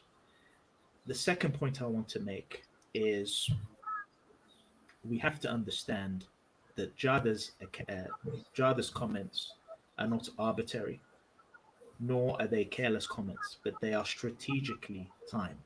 Let's say that again. Her comments are strategically timed. So Will Smith recently put out an article in Variety magazine, a recent interview, which came out last week. And this was kind of his first public interview after what happened with August and Alcina and that fallout. And ironically, Will Smith is currently producing a project which is very important to us as black men. And it's a film called, it's on my list of films to see. Yes, it's a film called King Henry. And this is a biopic of the father of Serena and Venus Williams. So this is a very important film, which depicts black manhood, black fatherhood. I'm set to see the film. It's probably a film, Dennis, that we should think about reviewing. As you know, Hollywood sometimes puts a spin on things, but there's some positive signs. The film has a black director or a white writer. It's been widely critically acclaimed, and it's a very visible portrait of black masculinity, black fatherhood. And you can see the timing now of Jada's comments to undermine this film project. After this film project, Will Smith has another black themed historical biopic. So this is undermining his career, and it's done very purposefully. And we have to understand Jada isn't being sloppy. She's doing this on purpose and very intentionally to undermine him. Will Smith is an icon. He is a legend. From just his fame from the TV, that would be enough for most people. Then his fame as a movie star, that would be enough for many people. He's one of the biggest film stars ever. Then his fame as a musician and his rap albums that have, I understand, many of them have gone diamond. But that's not just that. In the last 2 years, Will Smith has developed a huge social media following. I believe he has something like 40 million people following him on his social media platforms. And so you have Jada watching this man whose fame continues to rise. He continues to become successful. He's still handsome in his appearance. He's aged very well. And Jada's watching as his fame continues to rise and rise. And so this undermining, I believe, is driven by envy of his I want to interject. YouTube channel just to see the number of subscribers that he has. Yeah. Now remember, in the Black manosphere, Kevin Samuels is the big whale with something like 1.2 million subscribers. If we look at Will's YouTube channel, which is just loading. Sorry, here my connection's a little bit slow, but as you know, we like to bring the data to people. Will has 9.5 million subscribers. Okay, that's almost 10 million people following him on YouTube. On Instagram, he has 55 million people. Wow. This is a very powerful, successful man. He is the most visible man on the Black planet, and this is destroying Jada inside because she will I want to interject some what they call red pill knowledge into this conversation. what I've after listening for years, and I get it and I see it. Oftentimes, the same thing that attracts women to you is the thing that they want to destroy about you. So Will Smith's popularity, him being handsome, Jada Smith she wants to be out of this relationship, but what she doesn't want is for him to do better without her. Because if he then does better without her, that makes it look like she was the problem in the relationship. Even though we all can probably assume that, it confirms what we know, and it will make her feel bad. And here's the thing, Hannibal, if you can, I'm only muted because I hear some feedback from you, but just if you can fix that. Jada Smith, let's say she gets this house that's worth $10 million. And let's say she gets half the money from the relationship, marriage. She's not going to be able to maintain that household because of the taxes and the upkeep. So she's going to fall off if she divorces Will Smith, period. We all can foresee that. Hannibal, what else would you like to say about this thing?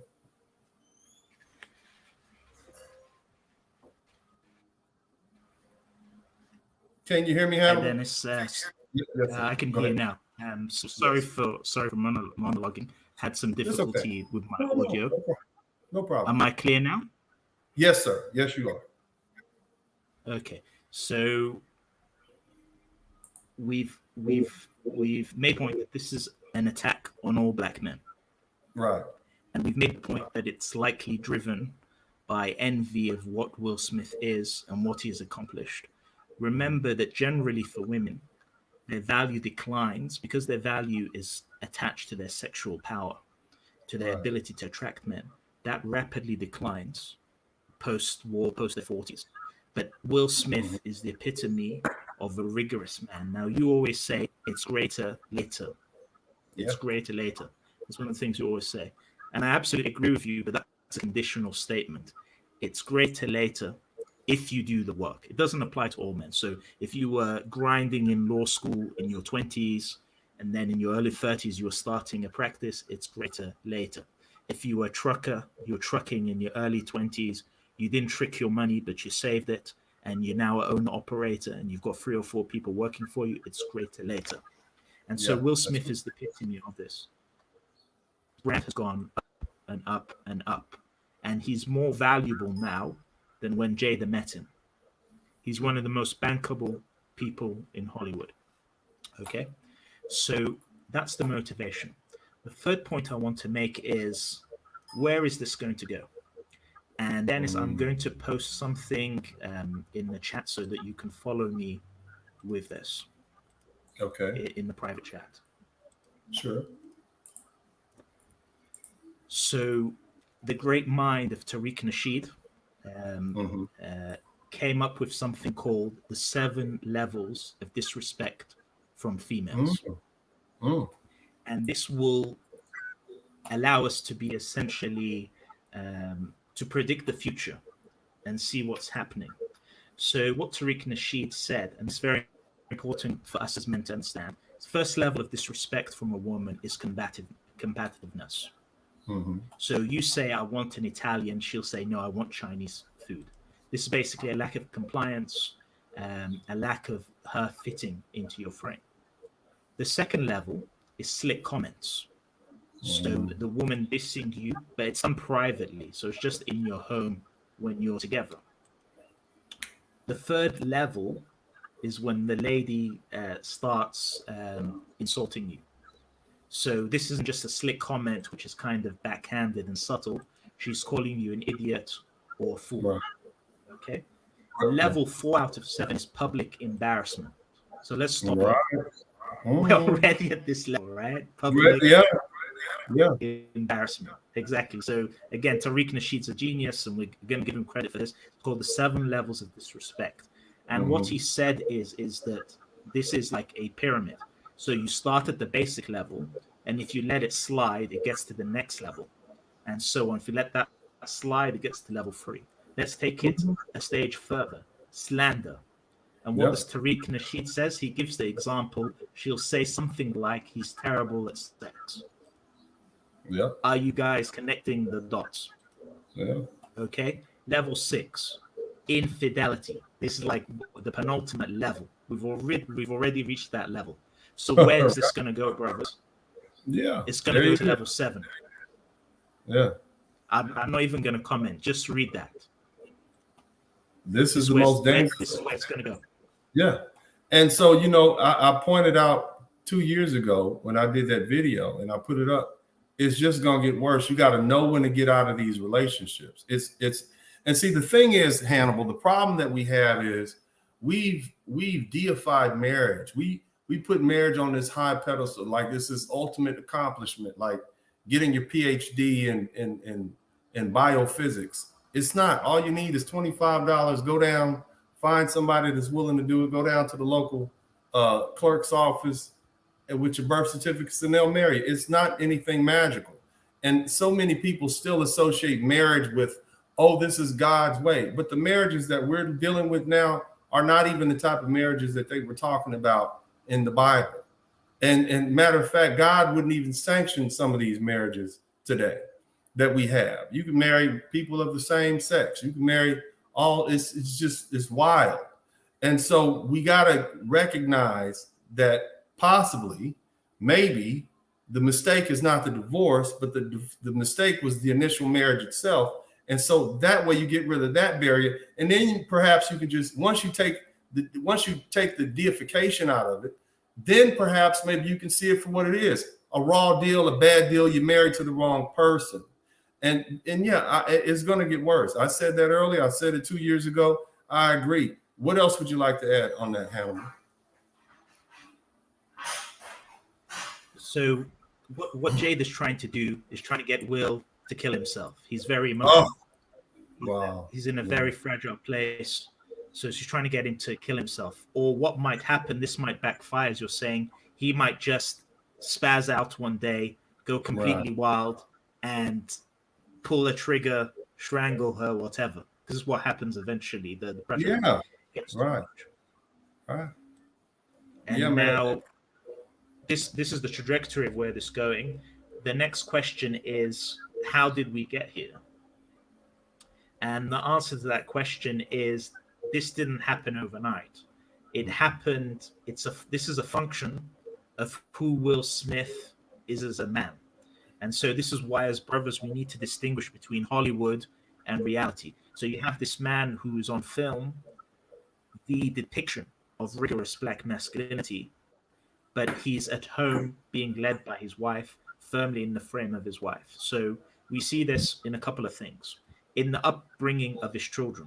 So I don't want to talk disrespectfully about the man's kids, but as you know, in that family, there's been questionable things about those children and how they've been raised, and that all seems to be driven by Jada. So in his home, he's not wearing, he might be Muhammad Ali on film, he might be the Men in Black, he might be the bad boy on the video in the cinema, but at home, his wife is wearing the trousers and is dictating what's going on. And this, again, it goes to when he met his wife. A man of Will Smith's fame is supposed to be driven by his own projects, his own agenda. He's not supposed to pick up a woman from Baltimore. And again, I don't want to diss people, but from what I understand, women raised in Baltimore have a rep simply because of the socioeconomic status of that city. And so he essentially picked a lady not of his own level. Why? Because he was infatuated with her. And then what's the underlying cause for that? Now, Will Smith grew up with a father, but the black society is matriarchal. And in a matriarchal society that's dominantly matriarchal, even if you're with a father, the overwhelming ethos of the society can still infect you. It's like in the water. It's in the cultural DNA. You will be assumed of it. And so what happened was, and this is a concept, we've talked about the 10-year handicap of what happens when a man is just raised by a single mother. One of the things that happens is the man internalizes the feminine way of being. And as part of that, a man puts seeking relationships and the maintenance of those relationships, which is the feminine frame, seeks that as the purpose of his life. And this is what Will Smith did. He absorbed this from the environment, and he made his marriage with Jada and his relationship the key thing in his life. That's why he's so reluctant to leave it. And this is why he's just a few steps away from suicide, because he has made this relationship the center of his identity, and this is not masculine. This is feminine, and in the matriarchy, as men, we're going to be programmed by this, where we might be men, we might have balls, but we're going to be in our thinking feminine. Okay, and Will Smith is the epitome of this. He has money, he has his fame, he has his reputation. And this is where I want to drop an enormous point. Let's compare Will Smith to two other people who are on his level, who have perhaps reached his level. So you have a fame and at one point respect. So you have Bill Cosby. Right. Okay. Who was at one point as famous, and also this image of black rigorous masculinity with the Cosby Show. You then have the actor Wesley Snipes, who in the early part of his career could have become as famous as Will Smith. Now, what happened to those two? What happened was that white supremacy destroyed Bill Cosby, and it destroyed Wesley Snipes. Okay, we don't need to get into the details, but they went from hero, famous, wealthy, to men ending up in jail. Whereas Will Smith avoided that fate and continued to compound in wealth and fame. And so that leads me to my point is the biggest threat to the black man is white supremacy. The second biggest is the black woman. Wow. Let that sink in. Yeah. Well, Hannibal, you definitely made it. You made it linear. Anybody who listens to that will have to listen to it several more times, but you made all the points as eloquently as you normally do and well thought out. So I'm going to just go to Electric Thinker because he's been patiently waiting, and we're going to come back to you. I love having you here because you bring something special, you know, your thoughtfulness and your wisdom.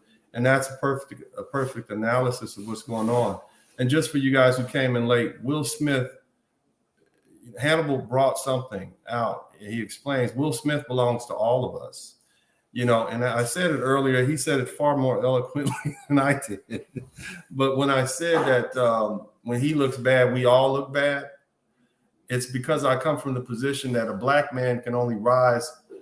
Our social status is only going to rise as high as the lowest of us.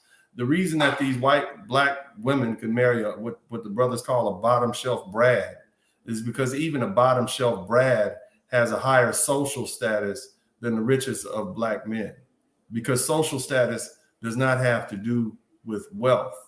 Wealth is wealth. Physical fitness is physical fitness, but social status is something else. So Will Smith, we're all in this together, whether you believe it or not. And Hannibal brought it worldwide by pointing out the fact that, and I didn't know this. I didn't know that this Fresh Prince of Bel-Air was syndicated around the world like that. I'm glad to know that. And so I see I understand what he's saying immediately. It's had the same effect. Seeing our icon fall like that, seeing Will Smith go from this superhero space pilot, Men in Black, to some guy who can't keep his wife happy, to some guy who has some kids who are weirdos. That was hard enough.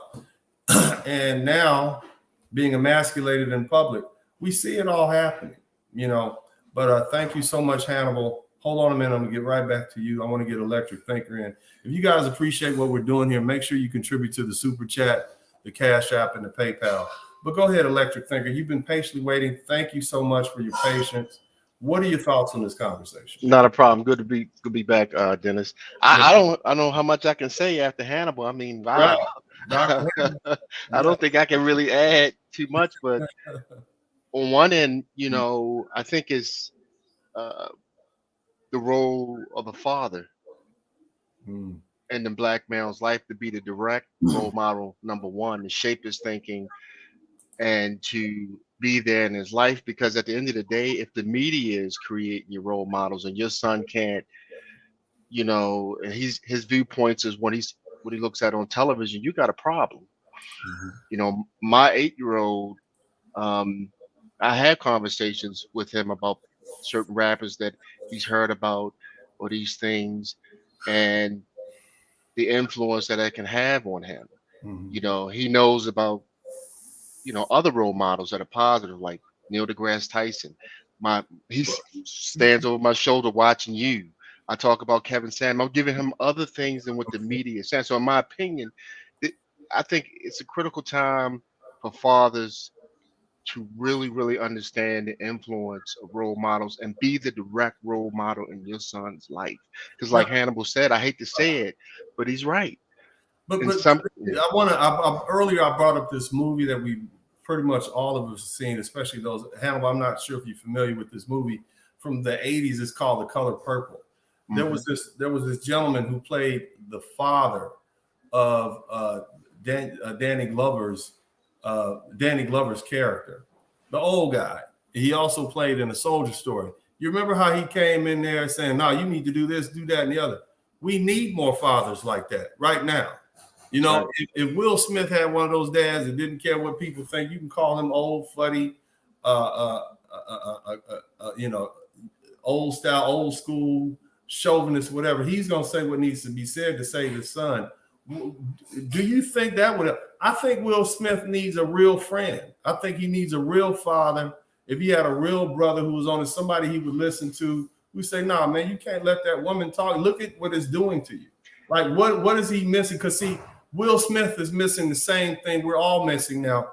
I call it a queen mother goddess simp chip. So you guys can see what it is. Hannibal explained it's basically because we live in this matriarchal society. Even though he had a father, he inured to what the matriarchy wants. And I refer to that precept that Hannibal so eloquently described as a queen mother goddess simp chip. You can't get away from it. It's planted right there in the back of your head.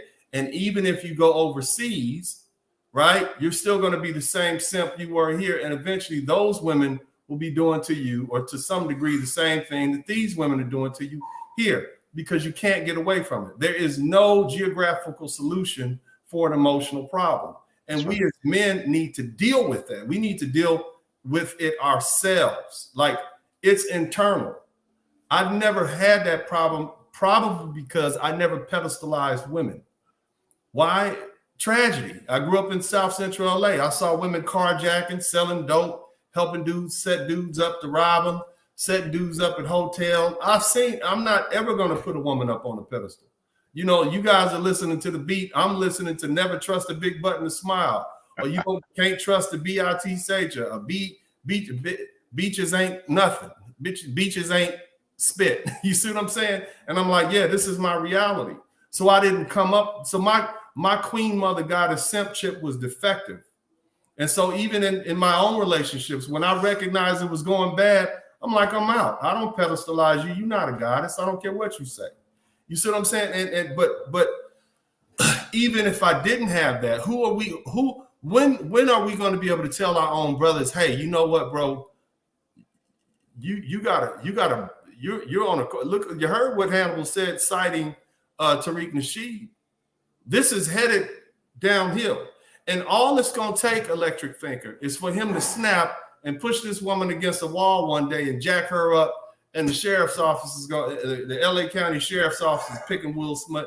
He's walking away in handcuffs. I'll just say this. He should have used Michael Jordan's example when he divorced his wife in the 90s or early 2000s. He got it out of the way.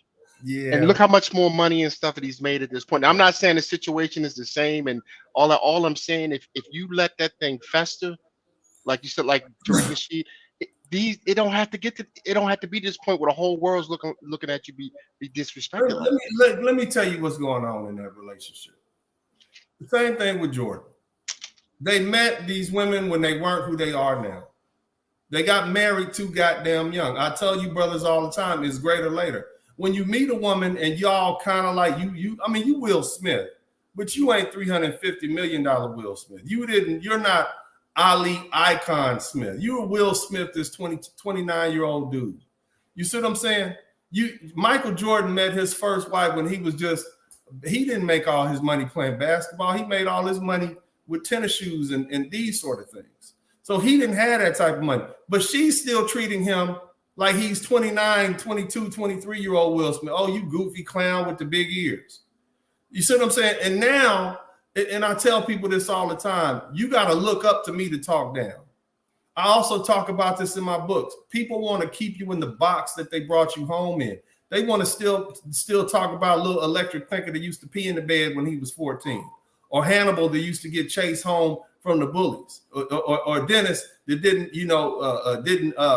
couldn't fight as good as the other kids when he was little. You see what I'm saying? Or something like that. They want to constantly bring that up and keep you in that box.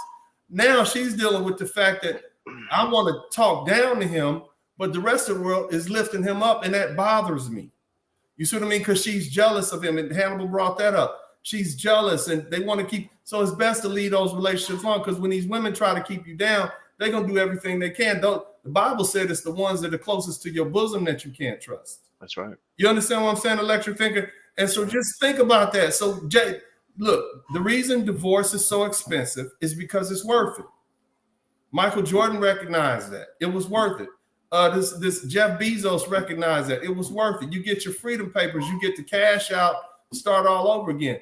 Will Smith and Hannibal proposed that he doesn't want to do it because his marriage means so much to him. And I guess he doesn't want to come off as a two-time failure, twice divorcee. You got these weird kids, you lost half your stuff. But man, if he can get out of it now, he can have his life, because the money is not worth it. Exactly.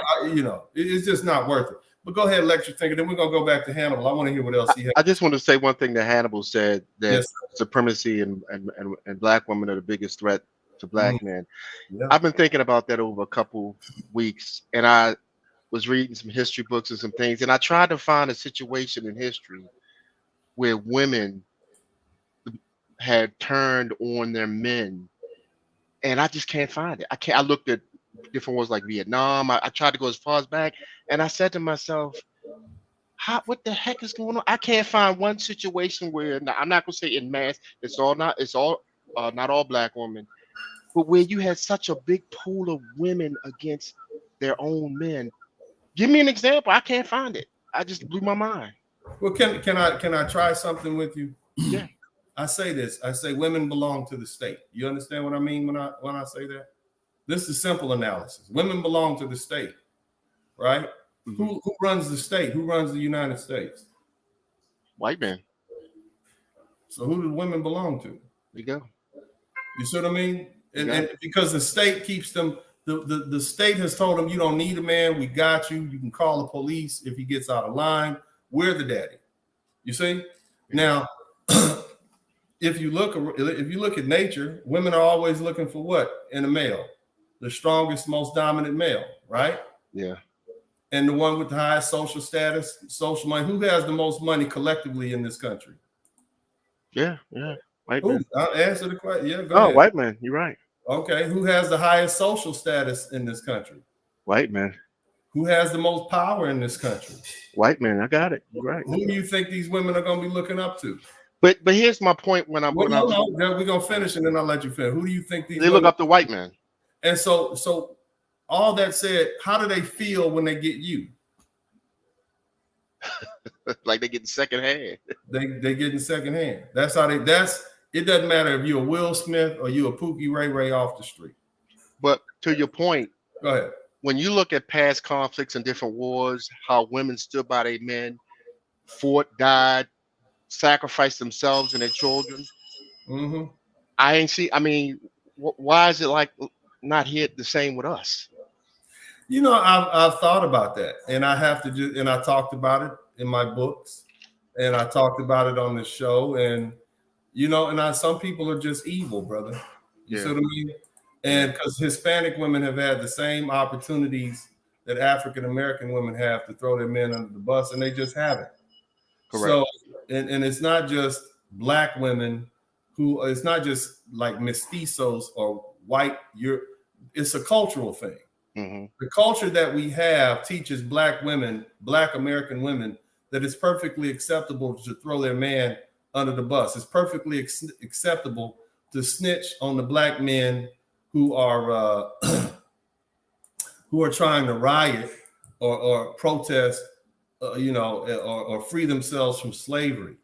It's perfectly acceptable to do that because, I think they call it butter biscuits for butter biscuits because it benefits women to do that. They're survivors. It's a complicated subject. We could sit here and talk for hours about that. But I want to get back to Hannibal, then I'll get back to you. Hannibal, what are your closing thoughts on this conversation, sir?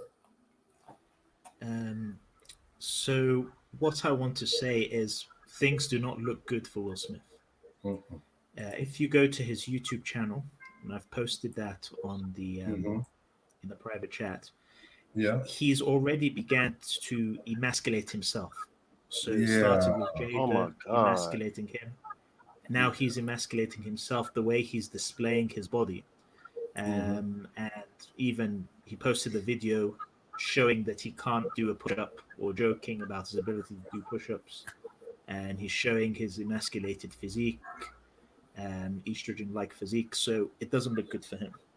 Can you ever imagine John Wayne doing that? Can you ever imagine John Wayne doing that or No. Brad Pitt?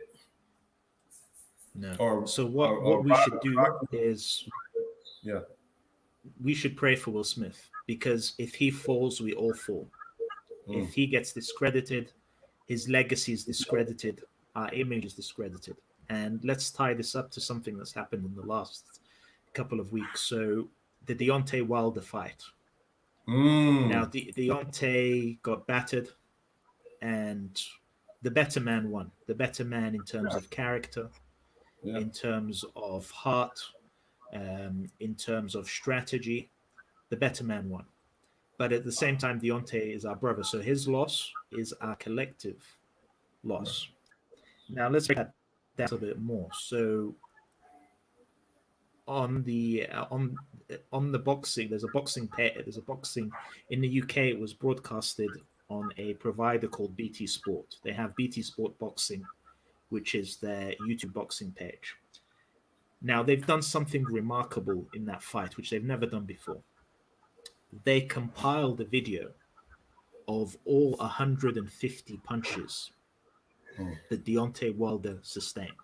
Let me see if I can find that video. They've never done this for any other fight in the history of their show, in the history of their channel. Okay, so we have to understand. We get some foolish brothers who are dissing Deontay. I'll post this in the link. Who are dissing Deontay? You have to understand that any fight between a black man and a white athlete is never just a fight between individuals. It's always seen through the lens of racial power. And this actually should be an existential crisis for us as black men, because boxing, particularly the heavyweight division, is a sport that has been dominated throughout its history by black men.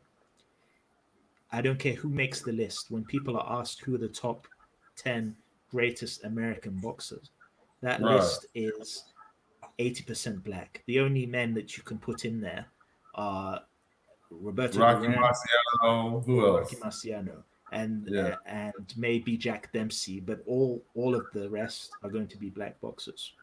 And throughout history, black boxers have dominated. And so what I think, if we tie these things together, remember here on the Dennis Sperling Show, we connect the links. What we're seeing is a decline in the power and the image of a black man. In a sport that black men have dominated, the black athletes don't have the firepower to put out the sky. And we've praised him. We have to be objective. Brothers, there was no cheating. This man did not cheat. He won fairly. This is just an emotional problem that Deontay has. And this is why I say he's our brother. We see ourselves in him, and he also mirrors us in some ways. So him falling is all of us falling. And this is something, unfortunately, in the tide that we have declined as a people. And I would say, to put it frankly, luxury and hoes have made us weak. We don't have the Muhammad Alis, the discipline of these people. We don't have the Mayweathers. Can I just? No, well, hold on with an electric thinker. I'm gonna give me 1 minute, Hannibal. I'm gonna disagree with you on that last point. I think it's much simpler than that. I think it's a lack of fathers, masculine men in the black community reinforcing masculinity and toughness. At the end of the day, you're basically saying they have men's bodies and they have the hearts of women. They just can't deal with that level of adversity. One thing about Fury, Tyson Fury is a man. He was raised by a strong man, and that's who you're dealing with. And we had men like that. I've met men like that in my life. Some of the toughest men that I've met, 40 or 50 years older than me at the time. Tough, strong, masculine men. That's where those boxers came from in the 80s and the 90s. Even when I was playing football, I noticed right after that, things began to fall off.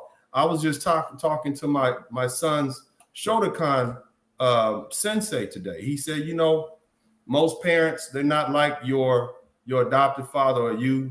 You know, I used to have a program with 50 students, 50 schools around here in the Houston. He said, I couldn't even do it no more because I don't want to get sued.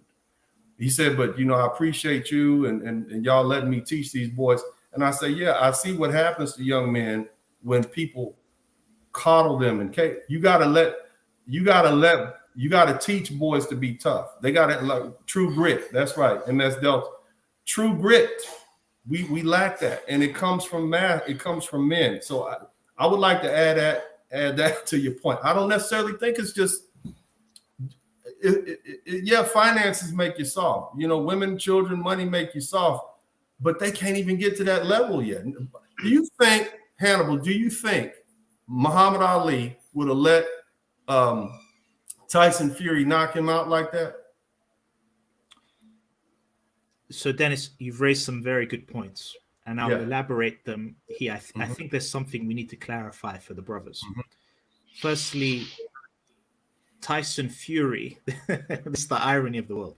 Tyson Fury is closer to an honorary black man than he is to a WASP European. I'll say that again very slowly because this is central to the discussion.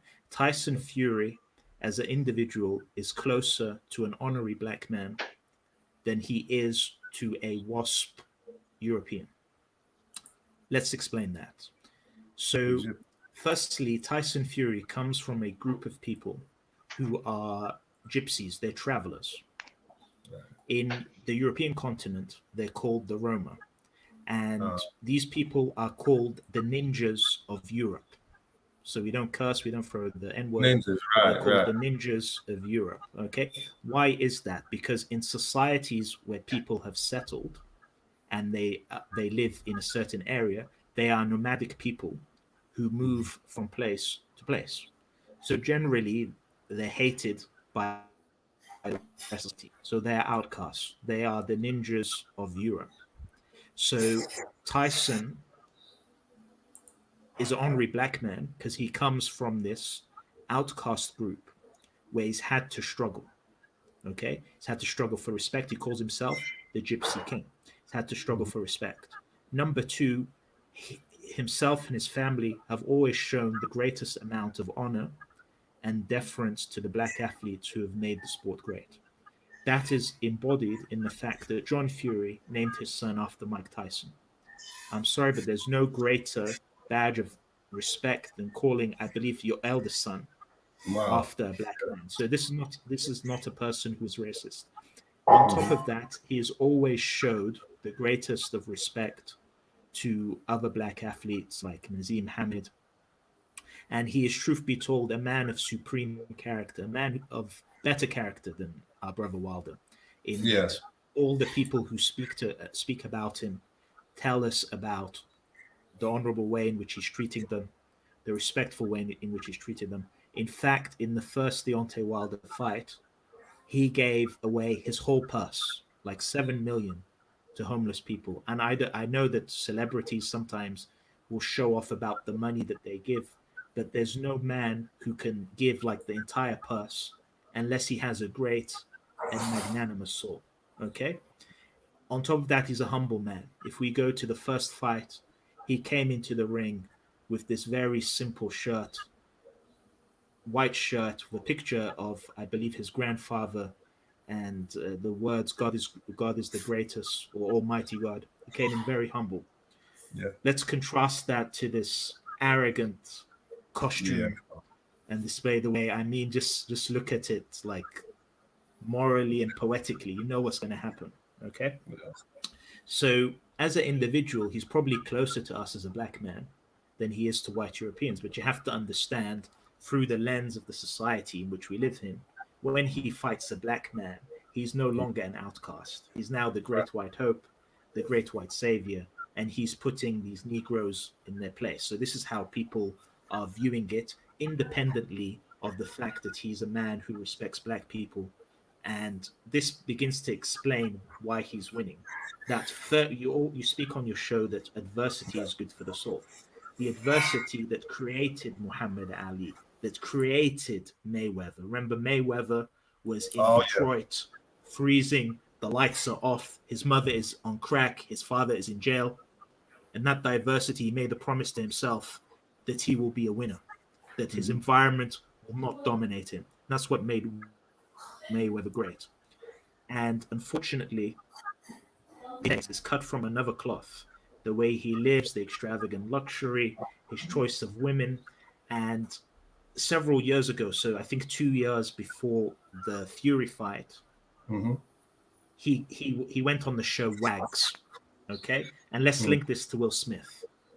There's no way that Brother Deontay volunteered himself to go on the show Wags of Atlanta. That's the woman who he's with, who dragged him onto that show. So we've talked about Will Smith not leading his own house.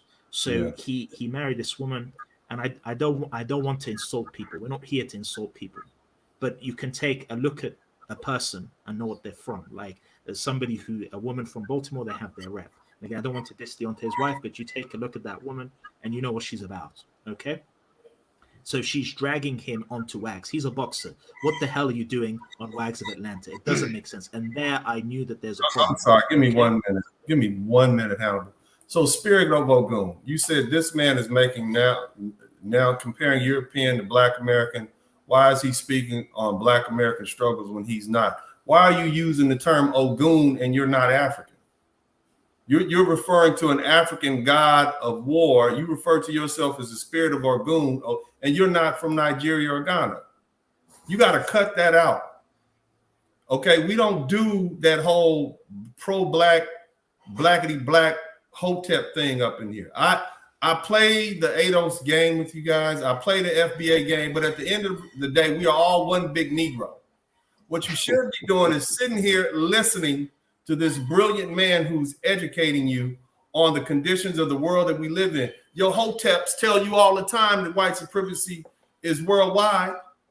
Why would your dumb behind then come in here and disrespect somebody who's coming to confirm that? Man, get up out of here with that. You call yourself Ogun, and yet you got a problem with a black man who's actually from Africa telling you about the conditions of white supremacy racism over there.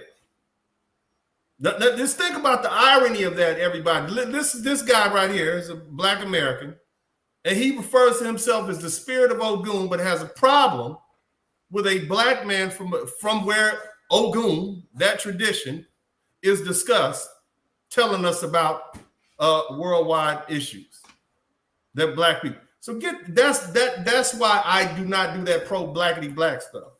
Because you don't know your asshole from a hole in the ground. You just repeating talking points that are 50 and 60 years old that you don't even understand. You're a keyboard gangster. You're not real. You're faking. You just want to have something to say. You want to sound important. So get that up out of here right now. That's not what we do. These are men, specifically black men, talking to other black men about issues that we're facing. Don't disrespect the people that come into this channel. That's another thing. So roll out. I apologize for that, Hannibal, but those things upset me, especially. That's okay.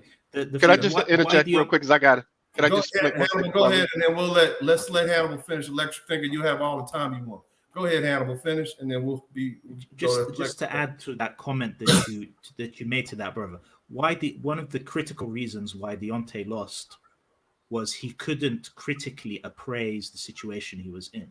Right. Okay, yeah. He genuinely believed that Fury cheated, and because he genuinely believed that, he wasn't able to do the work necessary to win. Okay, so we have to get back to reality, and I think if you play back what I said, it's very important we analyze the Deontay Wilder fight. Yeah. In terms of what it means. I've said that Will Smith is all of us. The attack on Will Smith is all of us. And when Deontay got knocked out, that is all of us as well getting knocked out. But I just wanted to make the point that Fury as an individual is an upstanding man. His father is upstanding, and that family does not have a personal problem with black people. In fact, in terms of their struggle, in terms of how they live, in terms of his heart, he's closer to Muhammad Ali, even though his skin is white, than Deontay is, who is a very flawed. He's a man, and I appreciate him being the man that he is. Yeah. But at the same time, we live in a global system of white supremacy that doesn't let you be friends. So there's a limit to personal friendship in that the cops get you, they're going to get you. That those personal friendships aren't going to help you. That's why I say, even though we see the faults in Deontay, we still emphasize with him. He's our brother, but we need to see the flaws in him so that we can correct them in ourselves. He is our mirror, and we are his mirror. And just to finish this point, there are similarities between what's happened to Will Smith. So the fall of Will Smith and the fall of Deontay, they're not disconnected. This is a weakness in us as men, which is global. And the point I was trying to make is that the factors causing Will Smith's downfall are similar to those that have caused Deontay's downfall. And I pin that on putting too much value on women and not enough value in themselves. So when I saw Deontay Wilder in Wags of Atlanta, there's already a problem, because that means the woman in his life is controlling the frame in his life. What's a boxer doing on Wags of Atlanta? And even more alarming in that show, there's a scene, there are a couple of scenes that are alarming. So there's one scene where wag goes into the gym, okay, goes and disrupts his gym session, okay, and I knew then that this man's going to lose one day. Now let's compare him to Fury. Fury, when he's on his fighting camp, his wife cannot contact him. He disappears away for 7 months. He's in man mode. He's in warrior mode. He needs other men around him. He cuts off his family. Okay, and you can start seeing the differences. And then, not only that, he has his wag bringing other women into his domain immediately before the fight. Completely inappropriate, but it just shows the amount of power that a woman is able to exercise in his life. And also, we've talked about feminine thinking. He's not able to accept responsibility. Okay, that's a feminine trait. If it's cute on a woman, doesn't work if you're a man. It results in you getting knocked out. The other problem is he couldn't submit to masculine authority. We've talked about that as a problem of boys raised in the matriarchy, raised in single mother homes. He couldn't submit to the authority of his coach. His coach called him untrainable. That's also called uncoachable. And when you're an athlete, to have those terms applied to you, that is a tragedy, because it means you cannot get better. This is the most fundamental tragedy of an athlete. He wouldn't accept the offer of Floyd Mayweather to train him how to box. Exactly, yeah. Problem accepting male authority, okay? Yeah. And so he, again, and Will Smith and Deontay both had fathers in their life. But what I'm trying to tell you guys is the overwhelming spirit of the matriarchy, the overwhelming spirit of simphood, the black goddess simchip, as you say, it's contagious. It's worse than COVID. It infects those people, even if they have a father in the home. Okay, and I'll just finish by saying one thing. And again, we give as men, we give credit to people who've inspired us. So I've talked about Tariq Nasheed. I will also direct you guys to a very important video that Jason Black did on the Deontay Wilder fight. Okay, now this should be giving us nightmares, the fact that Deontay lost. Okay, because it's a really massive problem. And if you look in the heavyweight division, you have AJ and Deontay as black men. Now they are superior, much superior athletes to Tyson Fury. They have a much greater capacity, but they're underdeveloped as men, and that's why they're losing. Okay. Now, what unfortunately what people are trying to do, they're trying to create, the dominant society is now trying to create a narrative where people are saying Tyson Fury is the greatest ever. Okay. Right. And this was posed, so they're trying to erase the black history in the sport. And this question was posed to Oscar De La Hoya. And again, we've respected Fury, respected his family. We have to respect Oscar De La Hoya. He's always been respectful to the black athletes in the sport. And if you show respect, you get respect. So Oscar De La Hoya was asked the question, and I'll see if I can find the video. He was asked the question, is Fury now the greatest? These white folks haven't had a champion like this. Some of them, it's really getting to their head. As I said, there's this video of Deontay getting beaten up, and that's got like 40,000 views, and they've never done anything like this. I'm just posting it now. And so he was asked the question, is he the greatest? And he I think took his shades down, and he paused for a minute to the interviewer, and he said, and disrespect the memory of Muhammad Ali. Right. He said, and then he paused again, and he said, Fury is one of the greatest of this era. Right. So you can see what's happening. Fury might be the most gracious man, he might be the most respectful man, but he is now part of an attempt to whitewash the history of boxing. They're going to tell you he's the greatest ever. He could beat Ali. Ali doesn't exist. And do you see that the problem is? It's the same thing when Will Smith's legacy gets emasculated. I see it. And I was going to talk about that, but I was going to also talk about this Logan Paul brother effect along with it, what they're trying to do to boxing right now. they got these white kids fighting all these old black men who shouldn't be in the ring anymore. I think Evander Holyfield was like 60 years old almost, and now they're trying to get the fight between him and Mike Tyson. I see what's going on with this, but in the meantime, that plus it's a lot going on. But basically, they're trying to steal back that part that black men stole from them back when they integrated sports, and we're allowing it to happen because we don't have that fire, that masculinity, that toughness. We're weak as men. Yeah, we're weak. Yeah, we're weak as men. So we've become that. AJ has this Adonis figure, but he has the mind of a boy. He's weak-hearted. He's also weak in his mind. So Fury understood in the first. If you remember the first fight, it was a draw. Okay. Yeah. And it was. Again, I disagree. I think he won that one. But go ahead. I think Fury won that one. To be honest, Dennis, when you fight a champion, if you're fighting a champion, you have to either knock him out or win by a decisive points victory. You can knock victory, especially when he knocks you down, and it's a very close count. So I do believe it was a draw. But Deontay was standing. He went the distance. But Tyson Fury understood that he couldn't win.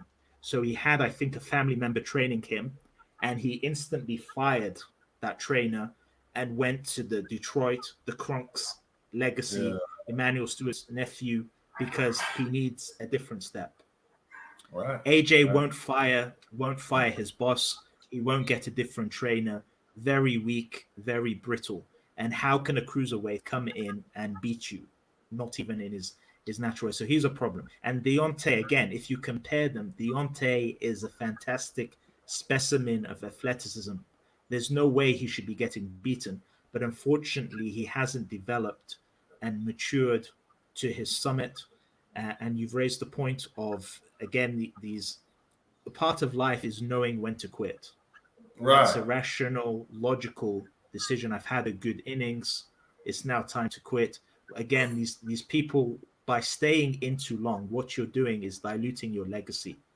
And people will then play these fights. I mean, Mike Tyson, you're a legend. Why do you want to get knocked out by a nobody in your 50s? And again, this is kind of an emotionalism in us. So I'm glad that we've raised this point. I'll reference. I'm going to bring that up, Hannibal. You know what? We're going to save this for next week. I didn't want to pile on. That's why I didn't want to jump on and do a Deontay Wilder video right after the fight, because I didn't want to seem like I'm bashing the brother. But now there's been a week. I want to analyze that. So I'll try to fit that in next week. Okay. Yeah, that'll be a great show. What the fall of Deontay? Yeah. What the fall of Deontay means versus black men. If you will, can you put your email in the chat? And I'm in the private, and I'll send you an email later on. But Electric, thank you so much, Hannibal. Electric, you've been patiently waiting, man. I know you've been chomping at the bit. I want to give you your time too. What are your thoughts? What are your closing thoughts on that? I would have to respectfully express a different opinion than what Hannibal said. And I say respectfully because the brother is sharp. But I think it's dangerous thinking, or the way you present it, where Will Smith and Wilder's loss is our loss. And I'm gonna tell you why I feel this way, because I get my kids to watch this, to watch Dennis and listen to good brothers like you, Hannibal. And when I'm teaching my kids, hey, that's their loss. This is a teaching example for you, because another man's image or what he does not have to be your reality. And I don't know any other culture, and it's probably because of white supremacy, where all these media represent these guys in sports or this or that have to be our image. Or if something happens to a mere man, it's got to be an anchor to who we are or where we go from here. You know, I don't, my children, number one, like I mentioned earlier, I'm their biggest role model. Now, my 20-year-old, he a different story, but we ain't gonna go there, you know. And I lead them to say, look, Brother Dennis, this is what this man had to work to get what he want. Listen to how Hannibal is talking. They got a plethora of men they can look at, but it's not anchored to your reality. You're responsible for what you do. And I think white supremacy loves the fact when they're using a tool to try to erase history and knock out your boxes and all these other things of that nature, well, you're playing right into their hands. It ain't my loss. It's their loss. Can I just ask you a few questions? if you don't mind. And I get where you're coming from. Just let's think about this. When you see when Barack Obama became president in 2008, were you proud? Yeah. All right. Were you proud when Donald Trump became president?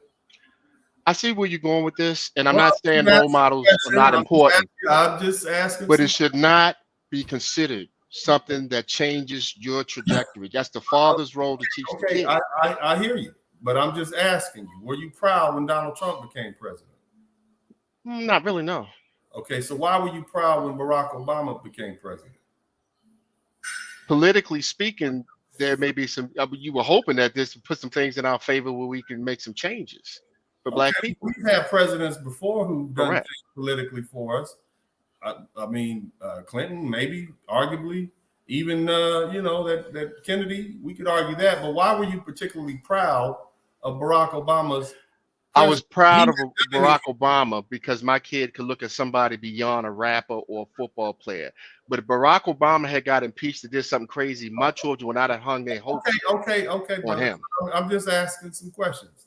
So you were proud of Barack Obama because he wasn't a rapper or a football player. Correct. That's meaning right. you were proud of him because he was a Black man who was successful and famous and wasn't a rapper or football player? Correct. That's right. Okay, so what do you think about rappers and football players who are Black?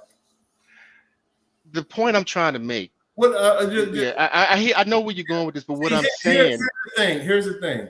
The reason that you were proud of Barack Obama is because he's one of yours. Right. And he was a shining example of success as Harvard graduate. And you look at these Black men who are rappers and football players, and they're always doing stuff to undermine their reputation, and it reflects on you. Can we agree to that? What other culture always got to pin their hopes on role models? And I'm not disagreeing with you, but I want to use this for an example. I'll answer your question. Hannibal just pointed out the fact that white folks have been looking for a great white hope, and they see that in Tyson Fury, so they do that too. That little white girl that just got lost, or found, or killed, or whatever. The reason they spent all that time, resources, and money finding her is because she is there. She belongs to them. That's part of their group. Yeah. These Black men are part of our group. And so when they succeed, can I just make a quick point? I'm not arguing that. Give me 1 minute. Those people are part of our group, and we rise and fall with them. And so even though it's painful. You can't say, yeah, we accept the wins, but we don't accept the losses. I disagree with you. Just a bit on that. Just a bit on that. I disagree. And what I'm trying to say, maybe what I should be saying, maybe this is what I should be saying, because it's part of human nature, like you said, for all those groups. That's just who we are as humans. What I'm saying, if they're using this tool to knock out men down or who our representatives are positive, whatever, I'm just trying to inoculate. Yeah, it doesn't say you can't rise despite the fact. Correct. That these other brothers have been knocked down like that. And that's what I'm saying. That's all I'm saying, that I will present it or say it in that way. We do rise and fall together. See, and people smarter than me said this. I think it was Malcolm X said that a Black man can only rise as high as the lowest of us. So you'll never be nothing more than an NIGGER, and I use the ER to the typical, racist white supremacist.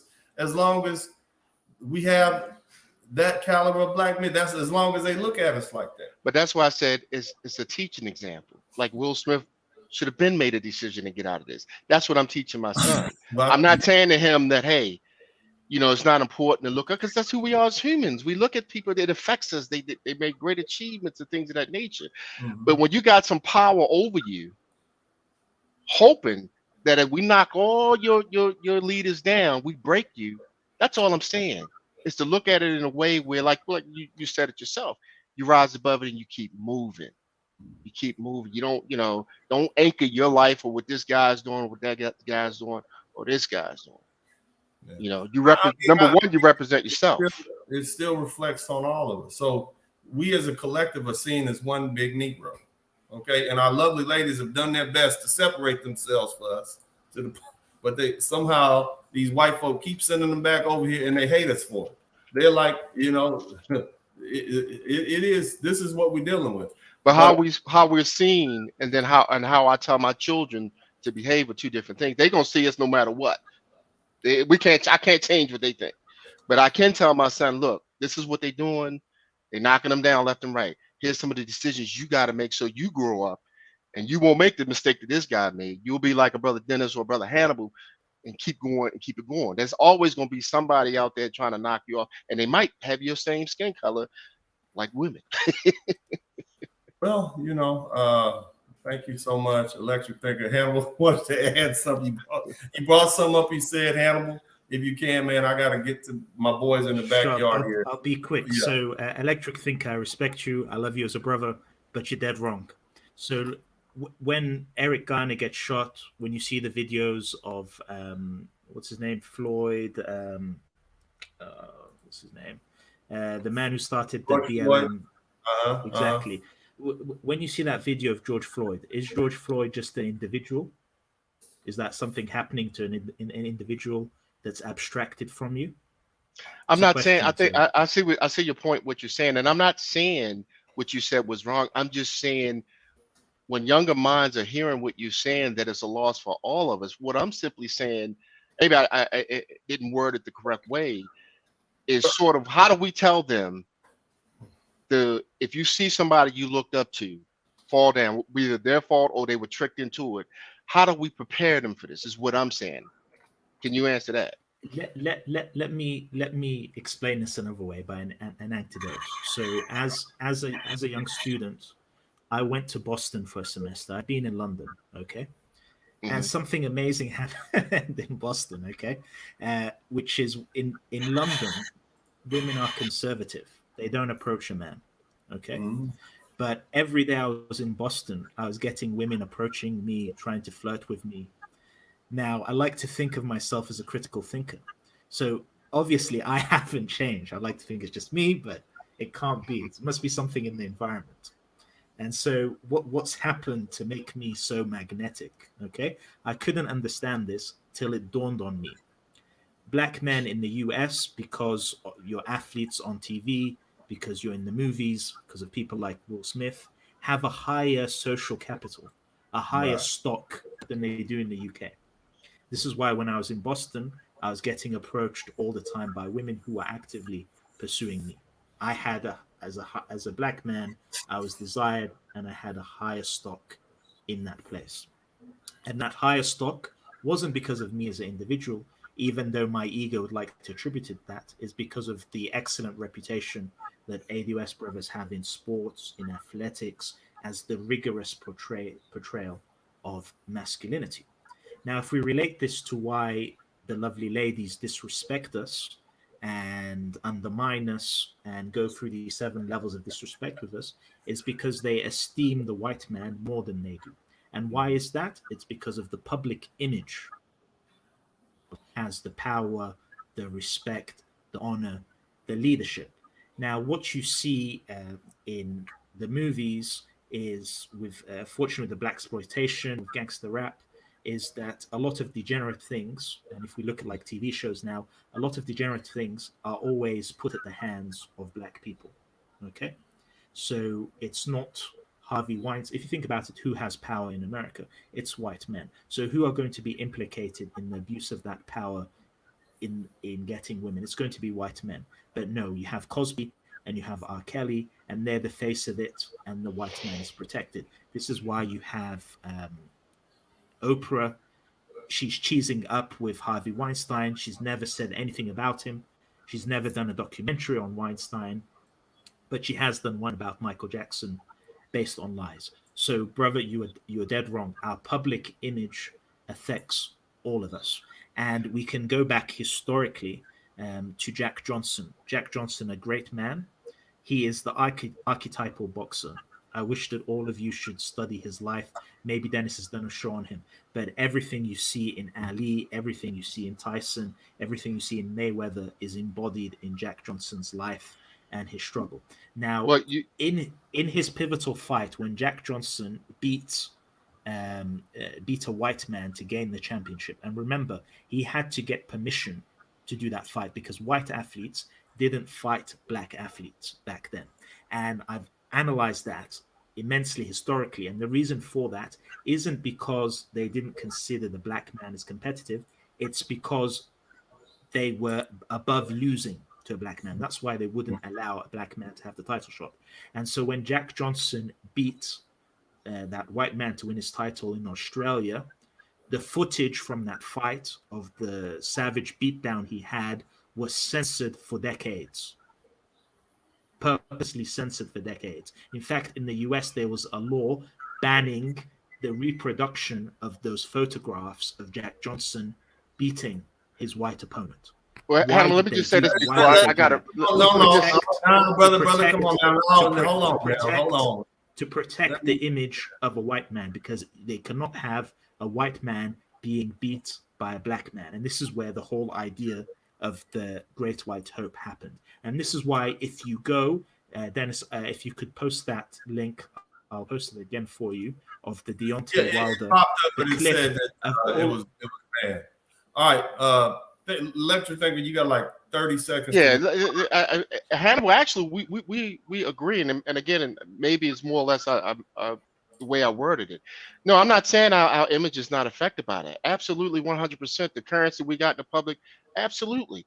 All the point that I'm making is, how do you inoculate your children? And that's what I was saying. Let me answer that question in the closing, okay? Hannibal, this is what pops up. It's not there. They must have removed it. But so thank you guys so much, first of all. And there's, on the greater picture of Will Smith, as I said earlier, Will Smith reflects all of us. You see, Hannibal added on to that and said how much he means overseas. I was unaware of that. Here's the thing. We're watching another black man being digitally lynched on television. He's been emasculated. His wife has undermined him. Everything that and when I say lynched, I don't mean physically lynched. I mean his life taken away from him, his image everything that we loved about Will Smith is now what? Being stripped away from him by his wife voluntarily. And the media system, which is run by white folks, are going right along with it. Look, there's any black man, no matter how nice he is, no matter how wholesome he is, his power and his money make him a target. We thought Bill Cosby was this wholesome guy. And you see how they totally turn that. At some point in the near future, they're going to start attacking Barack Obama. And they're going to go through his wife and his children to do it. There's been some attempts. He's not going to be able to get out of this, having accumulated that much power and influence. He's not going to be able to escape this life or afterlife. Because if they can't get him, then they'll get his grandchildren or his grandson. Look how they attacked Malcolm X. Malcolm X's grandson killed in Mexico. They'll never let that win happen permanently. They've attacked Martin Luther King. 40, 50 years, they dig up black folks like Michael Jackson and attack them after they're dead. This is what we're dealing with. So my whole point is this. Will Smith and what he's dealing with his wife, you got to cut it off. I tell you guys this too. Have an exit plan. You got to get out of the United States at some point. You got to do what Russell Simmons did. That was the best move for him, because it's going to happen. At some point, you just become a target because you're well. Now, we talked about the boxers, and we're going to reserve that because I think that's an interesting subject that really needs some analysis, especially for black men, because you want to know how other people are perceiving things, especially young folks. But the bottom line is, and the whole point is, there are a lot of you men who are in relationships with women, and you think you should be there, but you're being emasculated, you're being disrespected, and at some point you're going to explode. Or at some point it's going to implode and you're going to destroy yourself. Or you're just going to be slowly torn away. Will Smith is going through something on a greater level that many of you are dealing with right now. All I'm telling you, fellas, is that you got to know when to get out. Okay? It's cash in the chips, move on, take that loss, move on. You'll be better for it later on, especially if you're 50. He's only 50 years old. He's got another 30 years on this planet. You don't want to. Can you imagine living with this woman for another 30 years and her saying these things about you over and over again? How tragic. Something's got to happen. There's too much conflict in that relationship. It's got to happen. So do what's in your best interest. I come from a place of love when I'm talking to you. I'm not trying to destroy marriages. I'm trying to save lives. I wish somebody, there are a lot of men who've been torn down by women. Fortunately for me, you know, I've never been one to pedestalize women, so I don't make it more than what it is. I see them for who they are. Of course, we want to maintain our loving relationships. But if a person is destroying you and she's destroying your career, even she's showing up to your job, harassing you, you know, accusing you of doing this, that, and the other with other women, undermining what you got going on. You know, just all of this food, talking bad about you to her relatives, your relatives. You need to get out of that relationship.